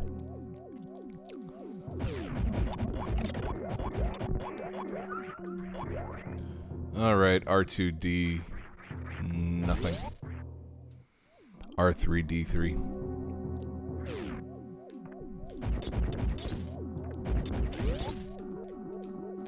Boop. What's in here? Ooh, a super missile. Don't mind if I do. I'm really good at Thug 2, especially with lip tricks. Whenever Tony Hawk 3 introduced... Wait, was it Tony Hawk 3? Okay, so Tony Hawk 3 introduced the revert. That's when I started getting million-point combos. Whenever Tony Hawk 4 introduced the,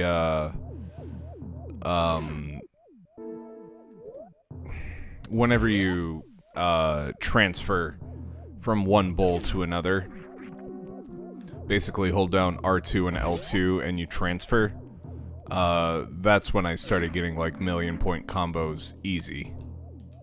But yeah. I'd go toe-to-toe with you on Tony Hawk Tony Hawk Pro Skater. Fuck. Like, have you played the remakes? The remake of 1 and 2? Because it feels so fucking good. Something that really upsets me though is knowing that they were working on Tony Hawk 2 and 3. Or 3 and 4, I should say. And then EA axed it. I'm really good at Thug 2. I suck at Pro Skater. I think you would be better at it than you think. It's just a lot of muscle memory, honestly.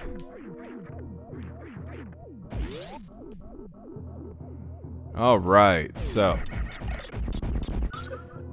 freed up all this whatever. What is over here? I know that we got the gravity suit somewhere around here. Oh, come on. Pro Skater games are fun if you have a lot of patience. And if you learn the core mechanics really well. Because yeah, doing all the tricks and being able to like string them together to get like a 3 million point combo is pretty fucking satisfying, not gonna lie.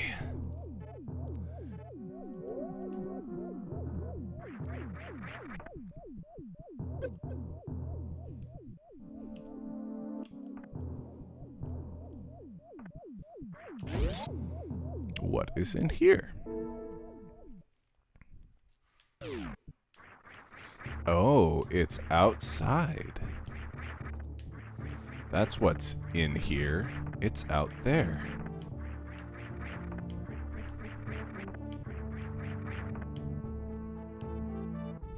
Come back, little buddy. Alright, let's go for a ride. I'm gonna take you for a ride.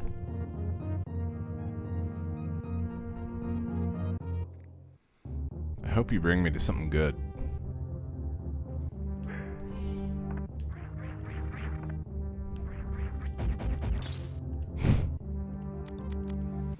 Ryder, like, walked around and told Banjo to be quiet because it's her fat ass, and it makes me giggle. Stop barking at me walking around.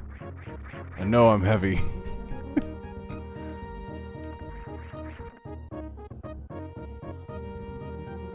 You should. Yes, I do. But Banjo doesn't bark at me.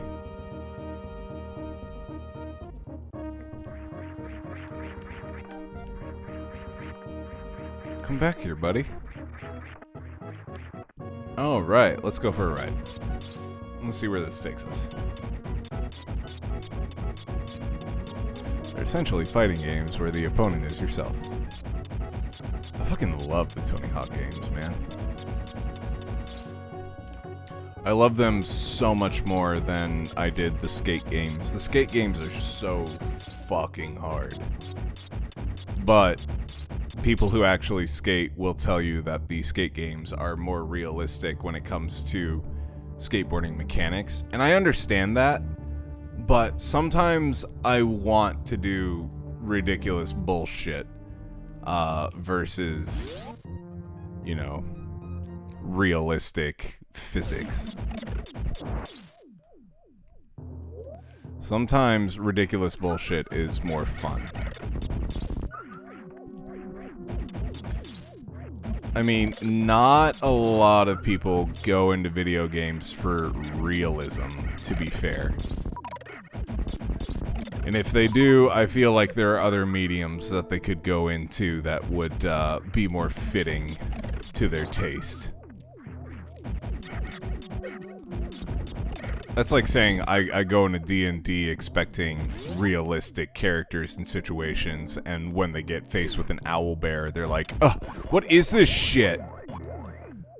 This is what you signed up for, buddy.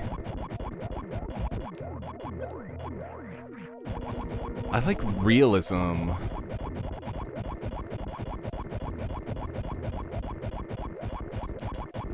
Get your ass over there, R3D3. Skating and skating video games have next to nothing in common. Yes, that is the real answer. They have nothing in common. The only thing that I will say that they have in common is that I have heard many a pro skater say that the Tony Hawk games have inspired them to make some of the tricks that they did. For example, Chad Muska. Was it Chad Muska? No, I don't think it was. But anyways, there was a pro skater, the one from Brazil in the Tony Hawk games. He said that the Tony Hawk games inspired him to invent the Samba flip, because he was like, you can flip in the air, and then you can flip again, and then you can flip again, and you can flip again. So he literally would go on vert, do a kick flip, and then with his hand do an additional flip, and then land it. And that was called the Samba flip. And it's like, I love how video games can actually inspire people to do stuff like that. It's very interesting.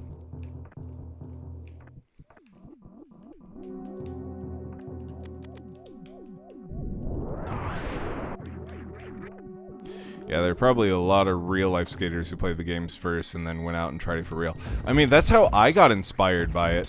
I was not a skater until I started playing the Tony Hawk games, and then I kind of became like a Rodney Mullen, where, because the area where I grew up is incredibly flat, I just learned how to do a bunch of flat ground tricks.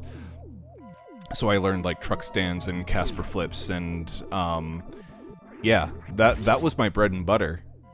And I fucking loved that Chad Muska came from a rural part of Florida where he wasn't able to like get access to like skate parks and stuff, and so he just had to find his own way.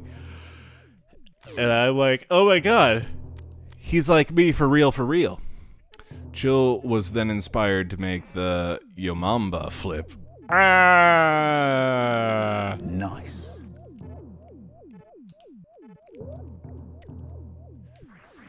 But yeah. Togo and I used to skate together a lot. Like, he and I would skate at his parents' house a lot, and there was like this lip that they used for their car to like detect whenever they were getting onto the grass or whatever, that we would just use to grind, and it was a lot of fun. And to this day, like, I still like riding skateboards. I'm obviously not going to be going to like skate parks and doing shits on vert ramps and all that, but riding around on skateboards is still really fun. I got a skateboard once, but it turned out that skating in a cow pasture comes with a variety of challenges. Yeah, I could see that.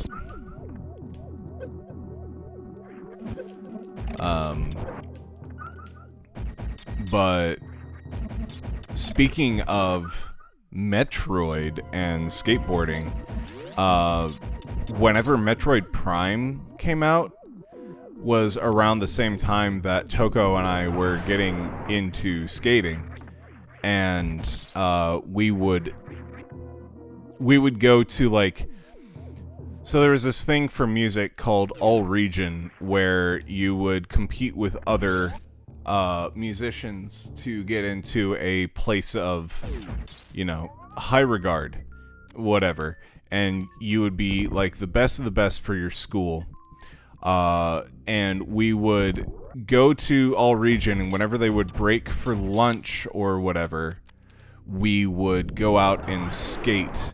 And I have a very core memory of doing that whenever we were in like 11th or like 10th grade or 11th grade or something like that.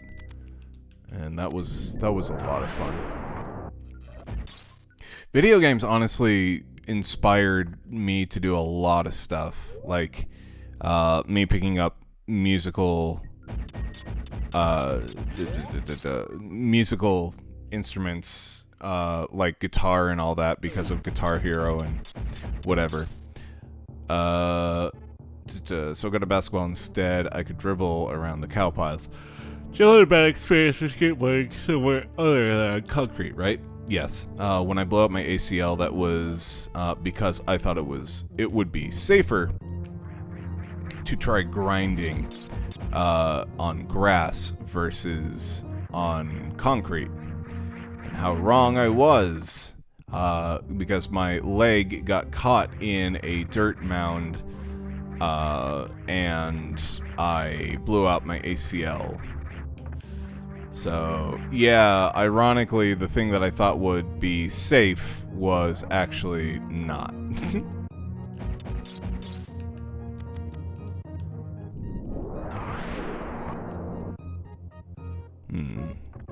Coolest thing was finding other band nerds that also skated. Yeah, that was a lot of fun.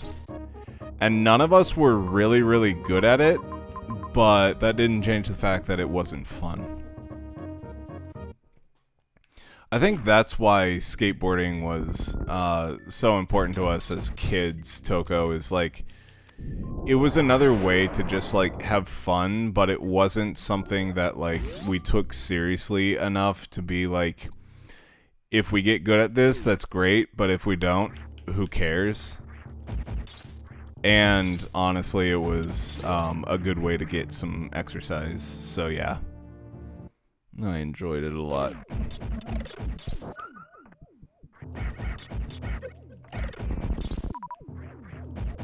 Okay, so out there is clearly not the place where I'm supposed to go.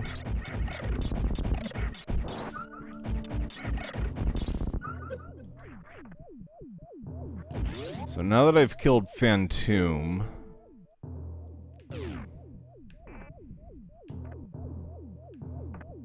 where do I go?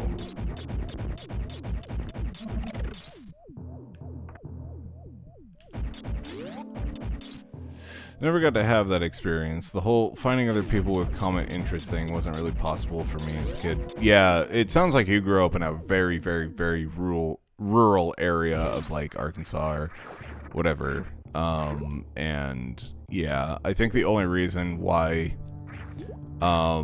we ever like did any of this stuff was because we found other kids that had the exact same interest.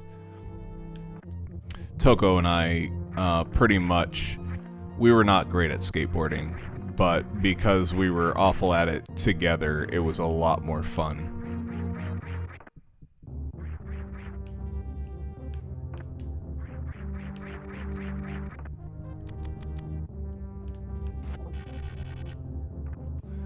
Okay,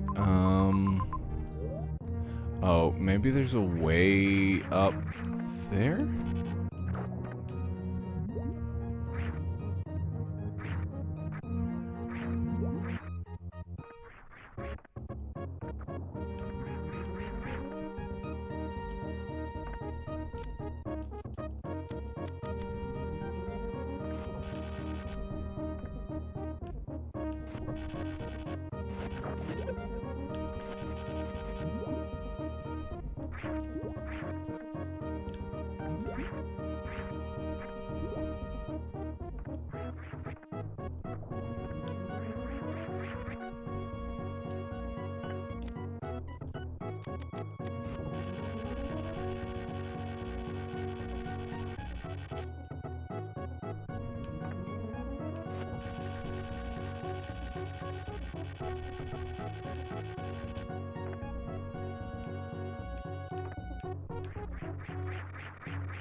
When When I finally got away from the farm, I found myself surrounded by cultists and drug dealers. None of them wanted to skate with you. Kid. Give me a second. I'm gonna go to the bathroom, but I also want to look up where I'm supposed to go. Give me just a moment.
Alright, y'all.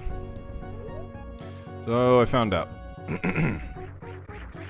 I was close, but no cigar.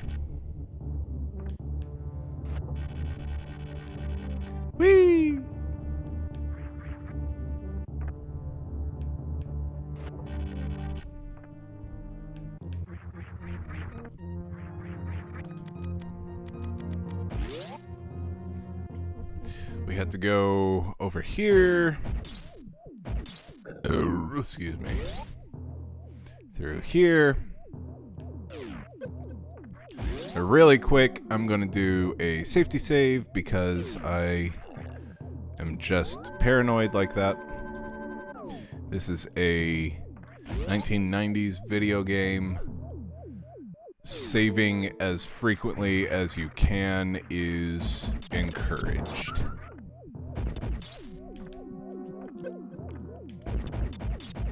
As Ratter learned the hard way, it is better to save more than is necessary than to not save at all.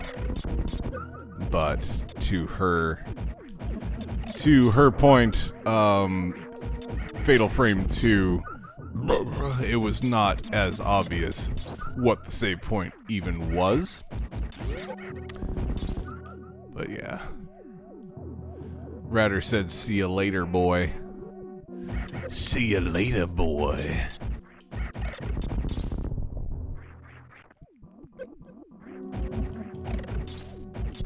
Die. Thank you. We just about to get a gravity shoot, y'all. No. She said, "Ree! You later." Nice. I heard my "ree" on Ratter's phone upstairs.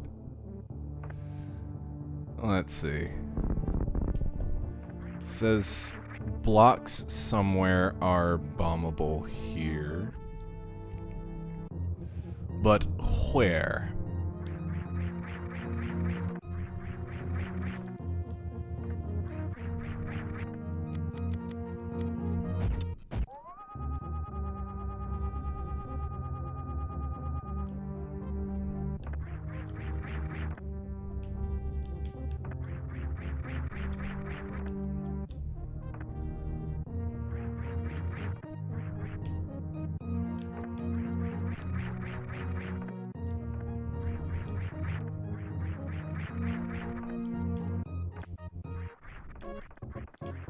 We will ride this Kappa over here.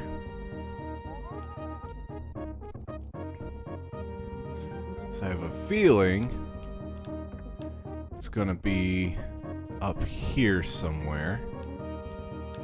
Ah! No!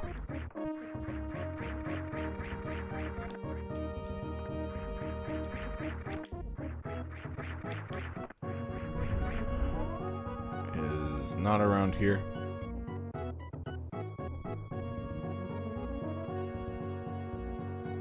Oh, by the way, guys, we hit 700 subs. How exciting is that? We are 300 away from 1,000. Is that not, like, crazy? I know that we're not, like, the biggest channel ever, but that's pretty fucking big for us. A little, we don't really collab or, like, pander to hot topics and like whatever kind of channel, and we hit 700 subs. Pretty cool. We will update the count here in a second. I just now remembered. First I want to get this you know what, while I'm waiting, hold on.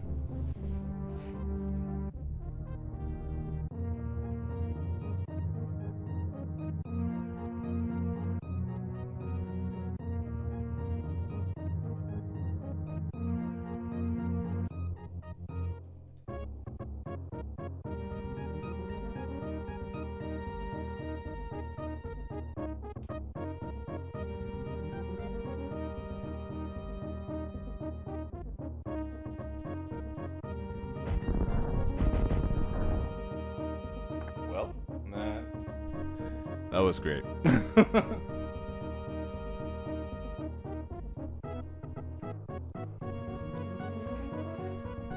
I don't know why that didn't register, but here we are.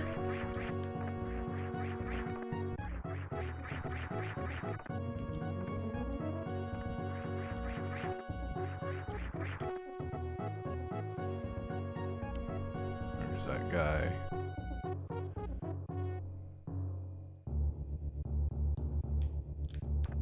go.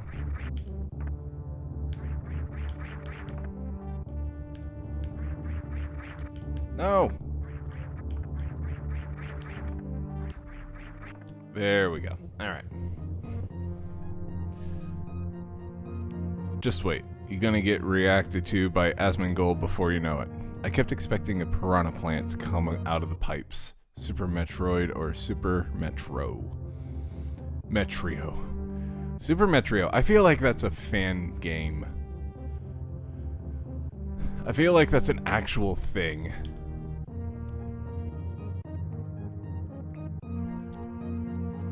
Oh, let's see.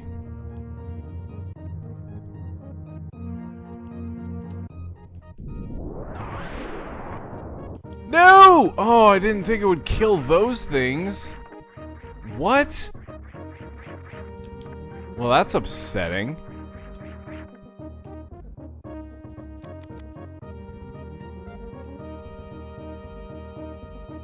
They gotta come back.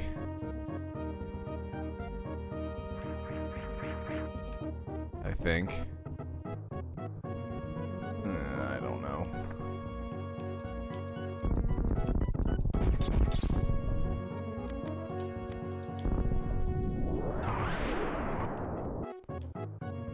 It says that there is breakable blocks out here.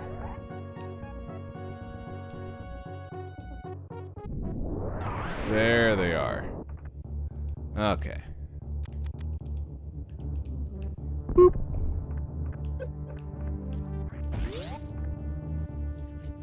And in here will be my new fucking drip, bro. Oh, already sleepy.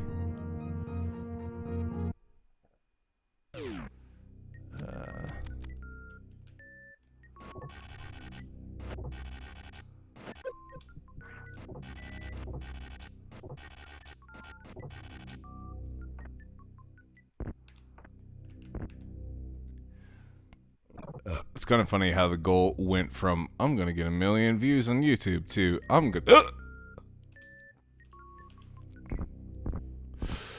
gonna get a YouTuber with 1 million subs to notice me. Basically, that's how we're gonna get famous.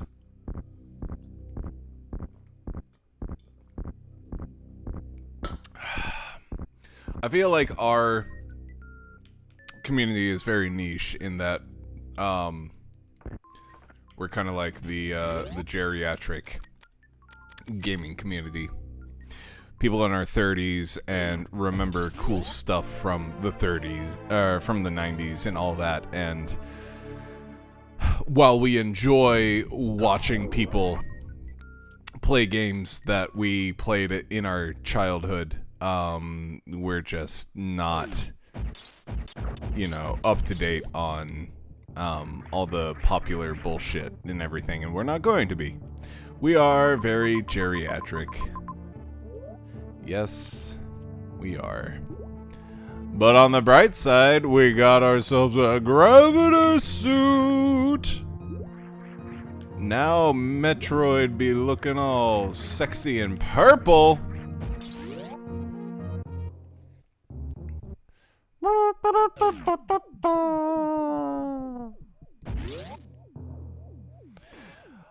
I think that I was drawn to these streams because you are not YouTubers. Yeah, that's another thing, is like we don't like do the reaction bullshit, we don't pander, we don't, you know, we're kind of just people that like to stream and play video games. And also we work real, okay, not, I don't want to say real jobs, but like jobs that are not streaming. And we just do this as a hobby. So I feel like we appeal to people who do actually work like 9-to-5 jobs, but also enjoy gaming. I think that's our niche. And unfortunately, that niche is people in their 30s. Unfortunately or fortunately. Honestly.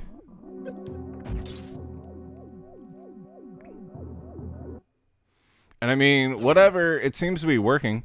Well, not even that. I think it would be fun if you did decide to do the reaction streams. What I mean is you don't produce content, you just kind of sit in front of a cam, and then makes it more of a hangout. Yeah, now that is very true. We just kind of chill with y'all versus, like, making content. And also, I think the thing that makes us more appealing is we're lower energy and just easier to hang out with.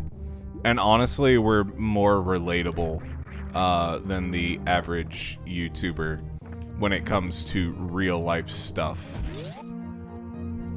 We're just hashtag relatable, bro.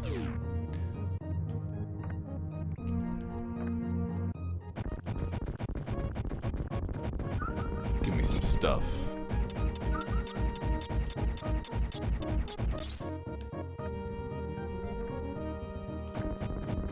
Give me some health. Hell yeah. Health yeah.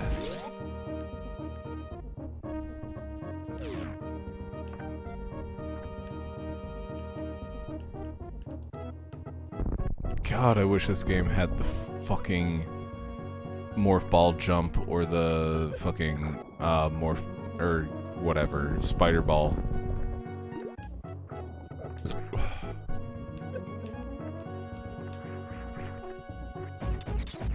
Radder seems to be sleepy. I keep hearing yawns upstairs.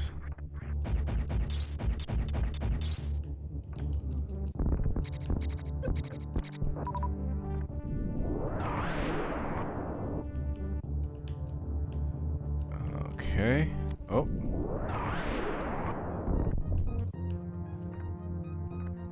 Down here. There we go. In here.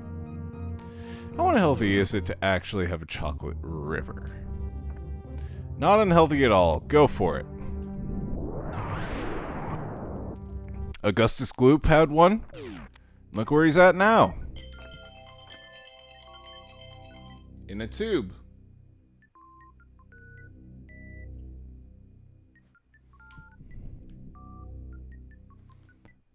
Where are we?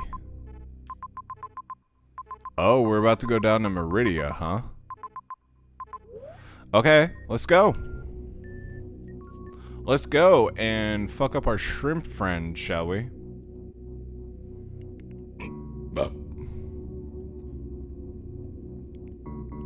It's too early to go to sleep. Must stay awake. We're being old.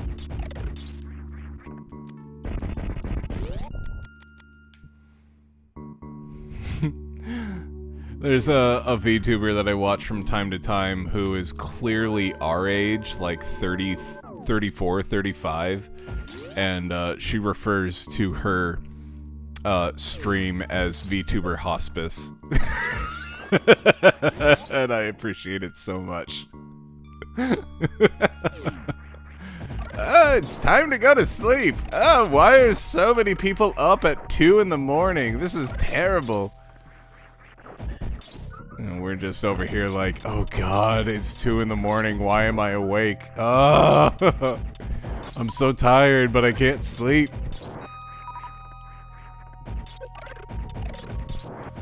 VTuber Hospice is pretty fucking good, though. Because honestly, anybody who's over the age of 20 who is streaming, or over their 20s who is streaming, is basically dead.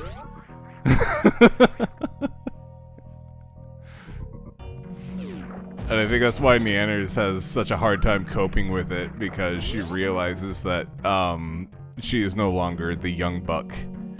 And people will refer to her as old, and she's like, I'm not old! And I've kind of gotten past that point of like, I don't want to be old. It's kind of like a thing where it's like, I don't want to be old, I just want to be dead now.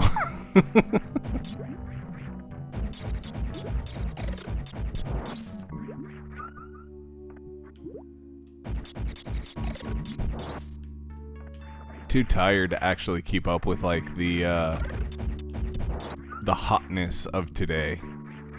Just called I just got called grandpa in practically every Discord I'm in. But here's the thing. Everyone called you old now will be your age in a few years. Yeah, that's exactly right. It's like anybody who is in their 20s now will be in the exact same boat in a couple of years. And that will be very funny. But I won't be laughing because I'll be closer to 40. Are you underwater? Yes, I am.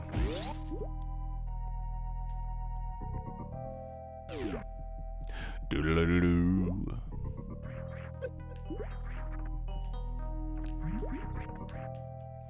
We are in Meridia, which is the underwater portion of the game.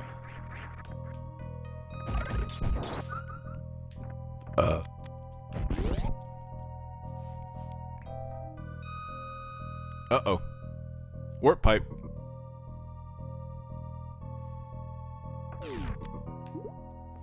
Where are we now? Oh, we're still in Meridia.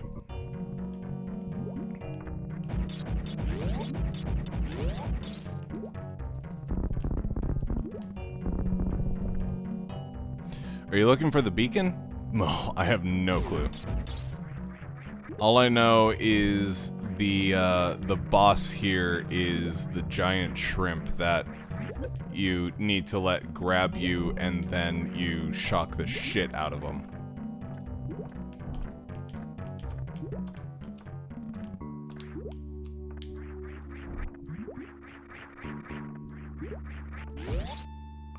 Meridia's beacon. Probably.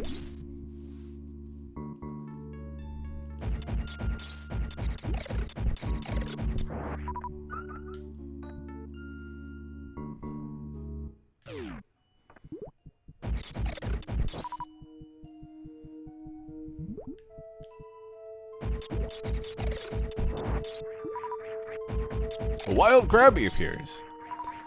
Oh, it's a Skyrim joke. I think it's kind of fucked up that there's a modern idea of everyone only ever hanging out with people exactly their own age and no one younger or older than they are. Yeah, I agree. Like, there are streamers that I watch that are significantly older or younger than me. There are no streamers that I watch that are older than me, honestly. But yeah. It's ridiculous that people are like, oh, you're too old, I don't want to watch your streams. It's like, fucker, you're gonna be here one day. I'll be right back. I'm gonna get one more drink. Hold on.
All right.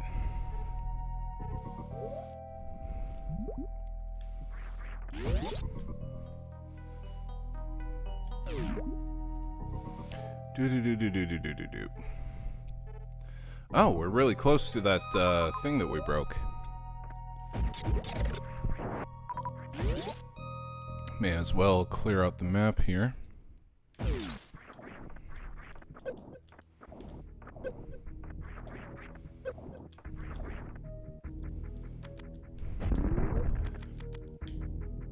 Make a shortcut.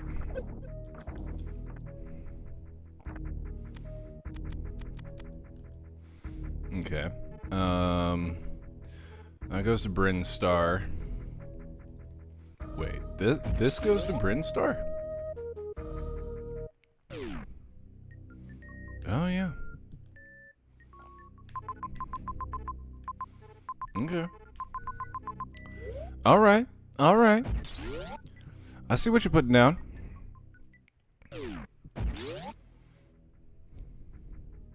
Then we come over here. Yeah. Now this is blown apart. You're about to become Napoleon blown apart.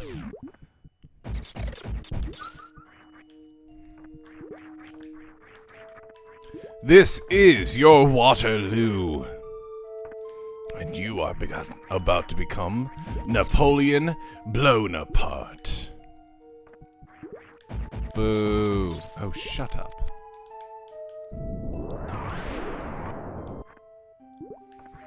How do I get that, though?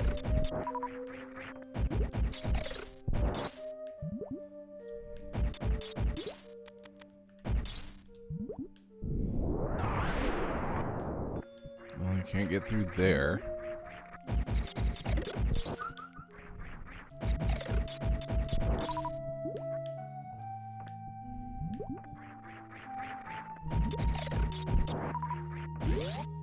Where does this go? I'm thinking about going to sleep now. Already talking like a 30-year-old. Ain't that the truth?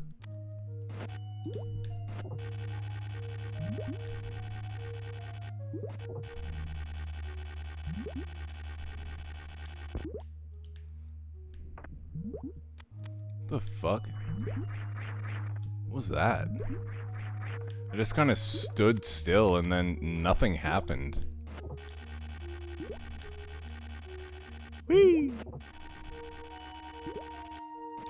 Whee! No!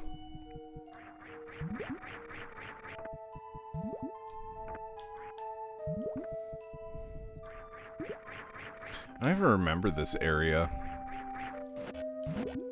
What is this? Started feeling I was 30 years old in my 20s. I can beat that. I felt like I was 30 in my preteen years. My sister always joked that I came out of the womb at 30 years old. And I blame a lot of that on the ASD. For sure. Like, I would always clean up my messes. I would always make sure that I followed the rules. I would always make sure that, like, you know, I never had any, I would never cause any sort of issues. I didn't want to be a problem maker. I was like described as acting more mature than my age as well. I feel like that's very much a autism trait that we very much personify, is acting more mature. And by more mature, they don't necessarily mean like mature in any other way besides we make sure that we are getting our homework done, we're making sure that we're cleaning up our messes, like stuff like that. I think that's what a lot of people considered mature. And I guess they're not wrong. It's just kind of weird that, you know, being responsible for like making meals and cleaning up messes and stuff is considered mature. I've been dealing with so much brain fog lately. I used to have so much energy to work on projects, but now I just sit in my computer negotiating with my brain to fucking work. Did you ever have COVID, dude? Because I hear that a lot with people who have had COVID before. Is the get up and go and the brain fog just completely overtakes your mental capacity. And, yeah, like Ratter just said, could be burnout. Burnout is a real thing that I feel like our generation in particular is not okay with experiencing, but is very much a thing that is seemingly becoming an issue with millennials in particular than anybody else or any other generation preceding us.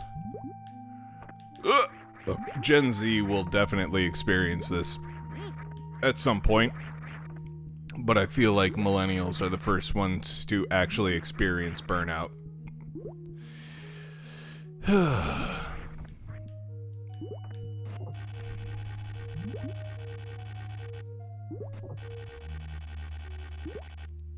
Because we're kind of the generation that is like expected to do a lot to overtake for the boomers, but in doing so we exhaust ourselves and we hold ourselves to like this high standard of like we have to do all this extra stuff for all these other people who aren't doing the job purely because we're told that we need to.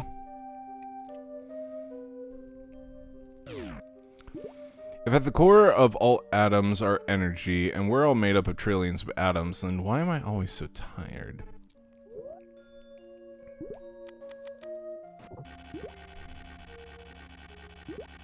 Ooh. Good call. It's X-ray.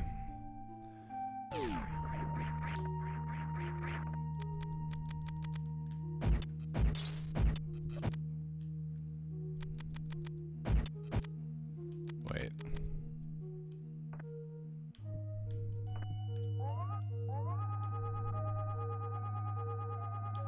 Ah.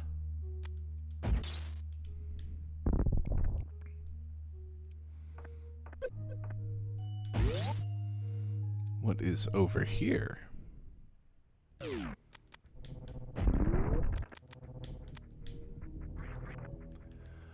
Oh, this is a section, I think. Oh, no, wait, no. Never mind. Where are we? Oh, we're in Criteria. For a second there, I thought this was the section that those little jumpy monkeys were getting to.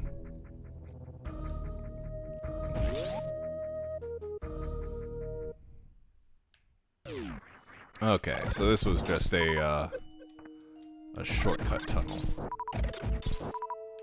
Gotcha.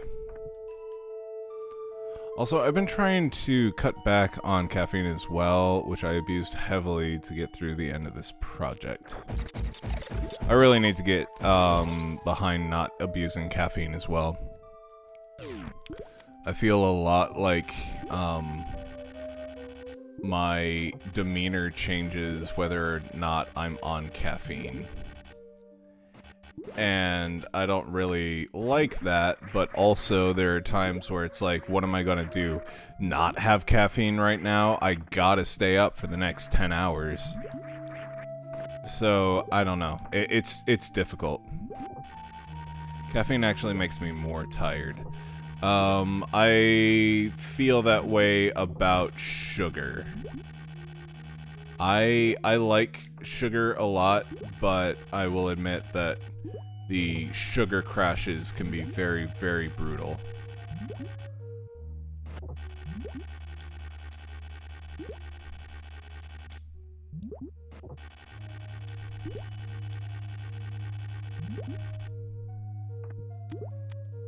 Okay, we made it.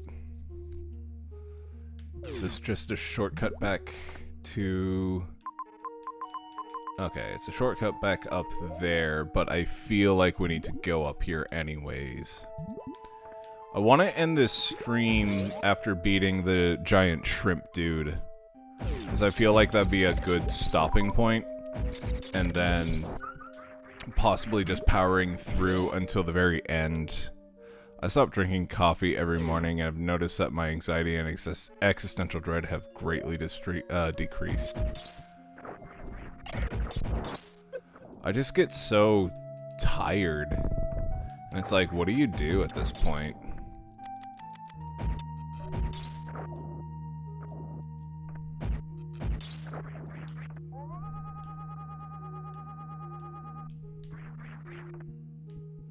Oh, there we go.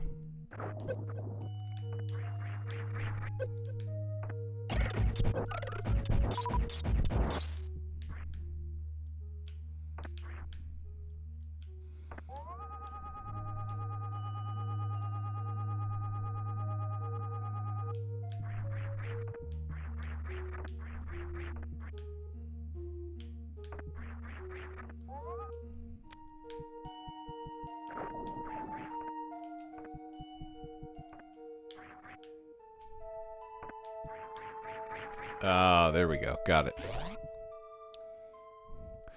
First day not on coffee, I was groggy all day, but ever since I felt totally fine and less shaky jittery.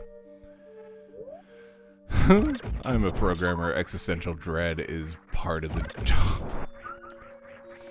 I feel the same way about my job, dude.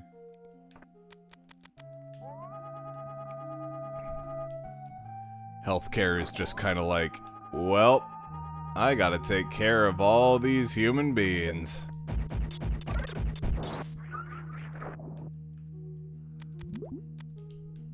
Does this do anything? No.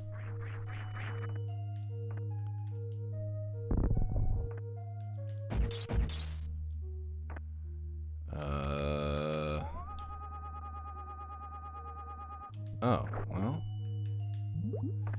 There it is.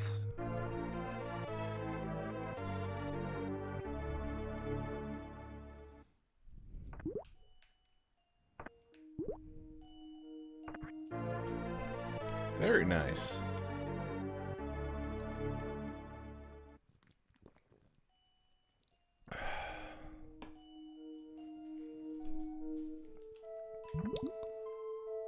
Okay. So we got that.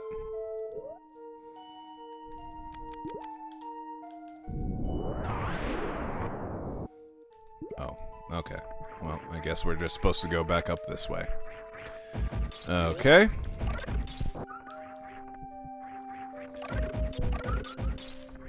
Let's go back up this way. Back the way we came. Have you reached the max amount of super stuff? I have not. And I don't think I will.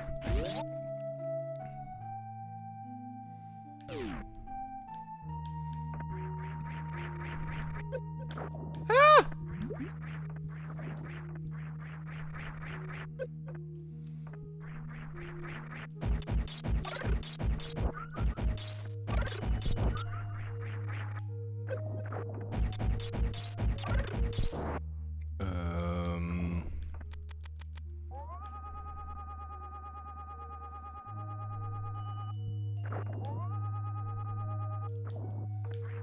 Okay, no X-ray stuff there.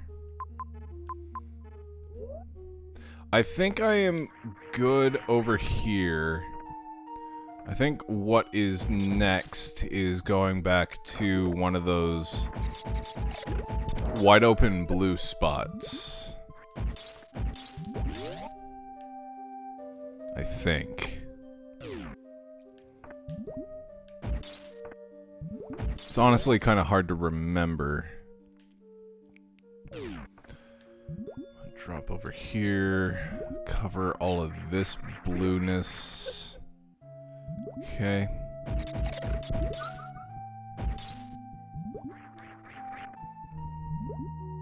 Well, let's drop down here.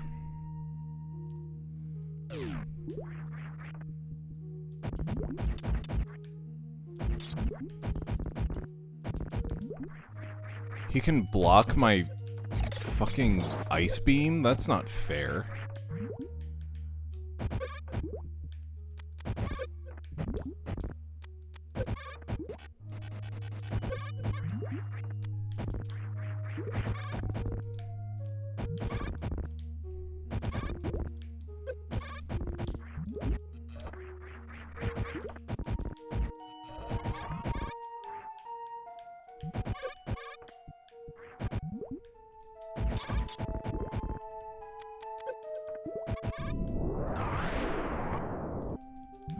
Oh, and you can block my fucking...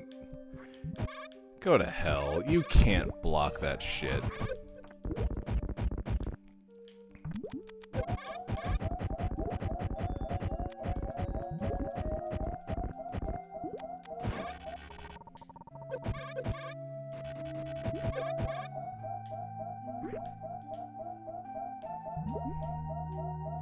Okay, so these guys are invulnerable to me for some reason.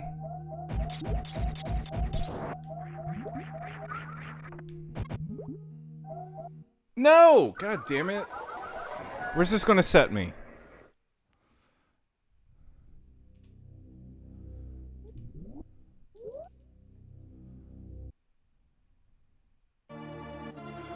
Oh.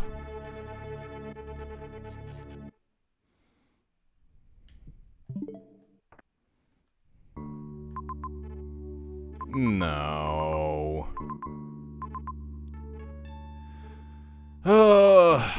Okay, y'all. I'm just gonna get back to where I was. I'm just gonna call it tonight. So, anyways, join us on Friday for more Yakuza. Monday we'll be doing more Persona, and then Wednesday we'll be starting a new Phoenix Wright game.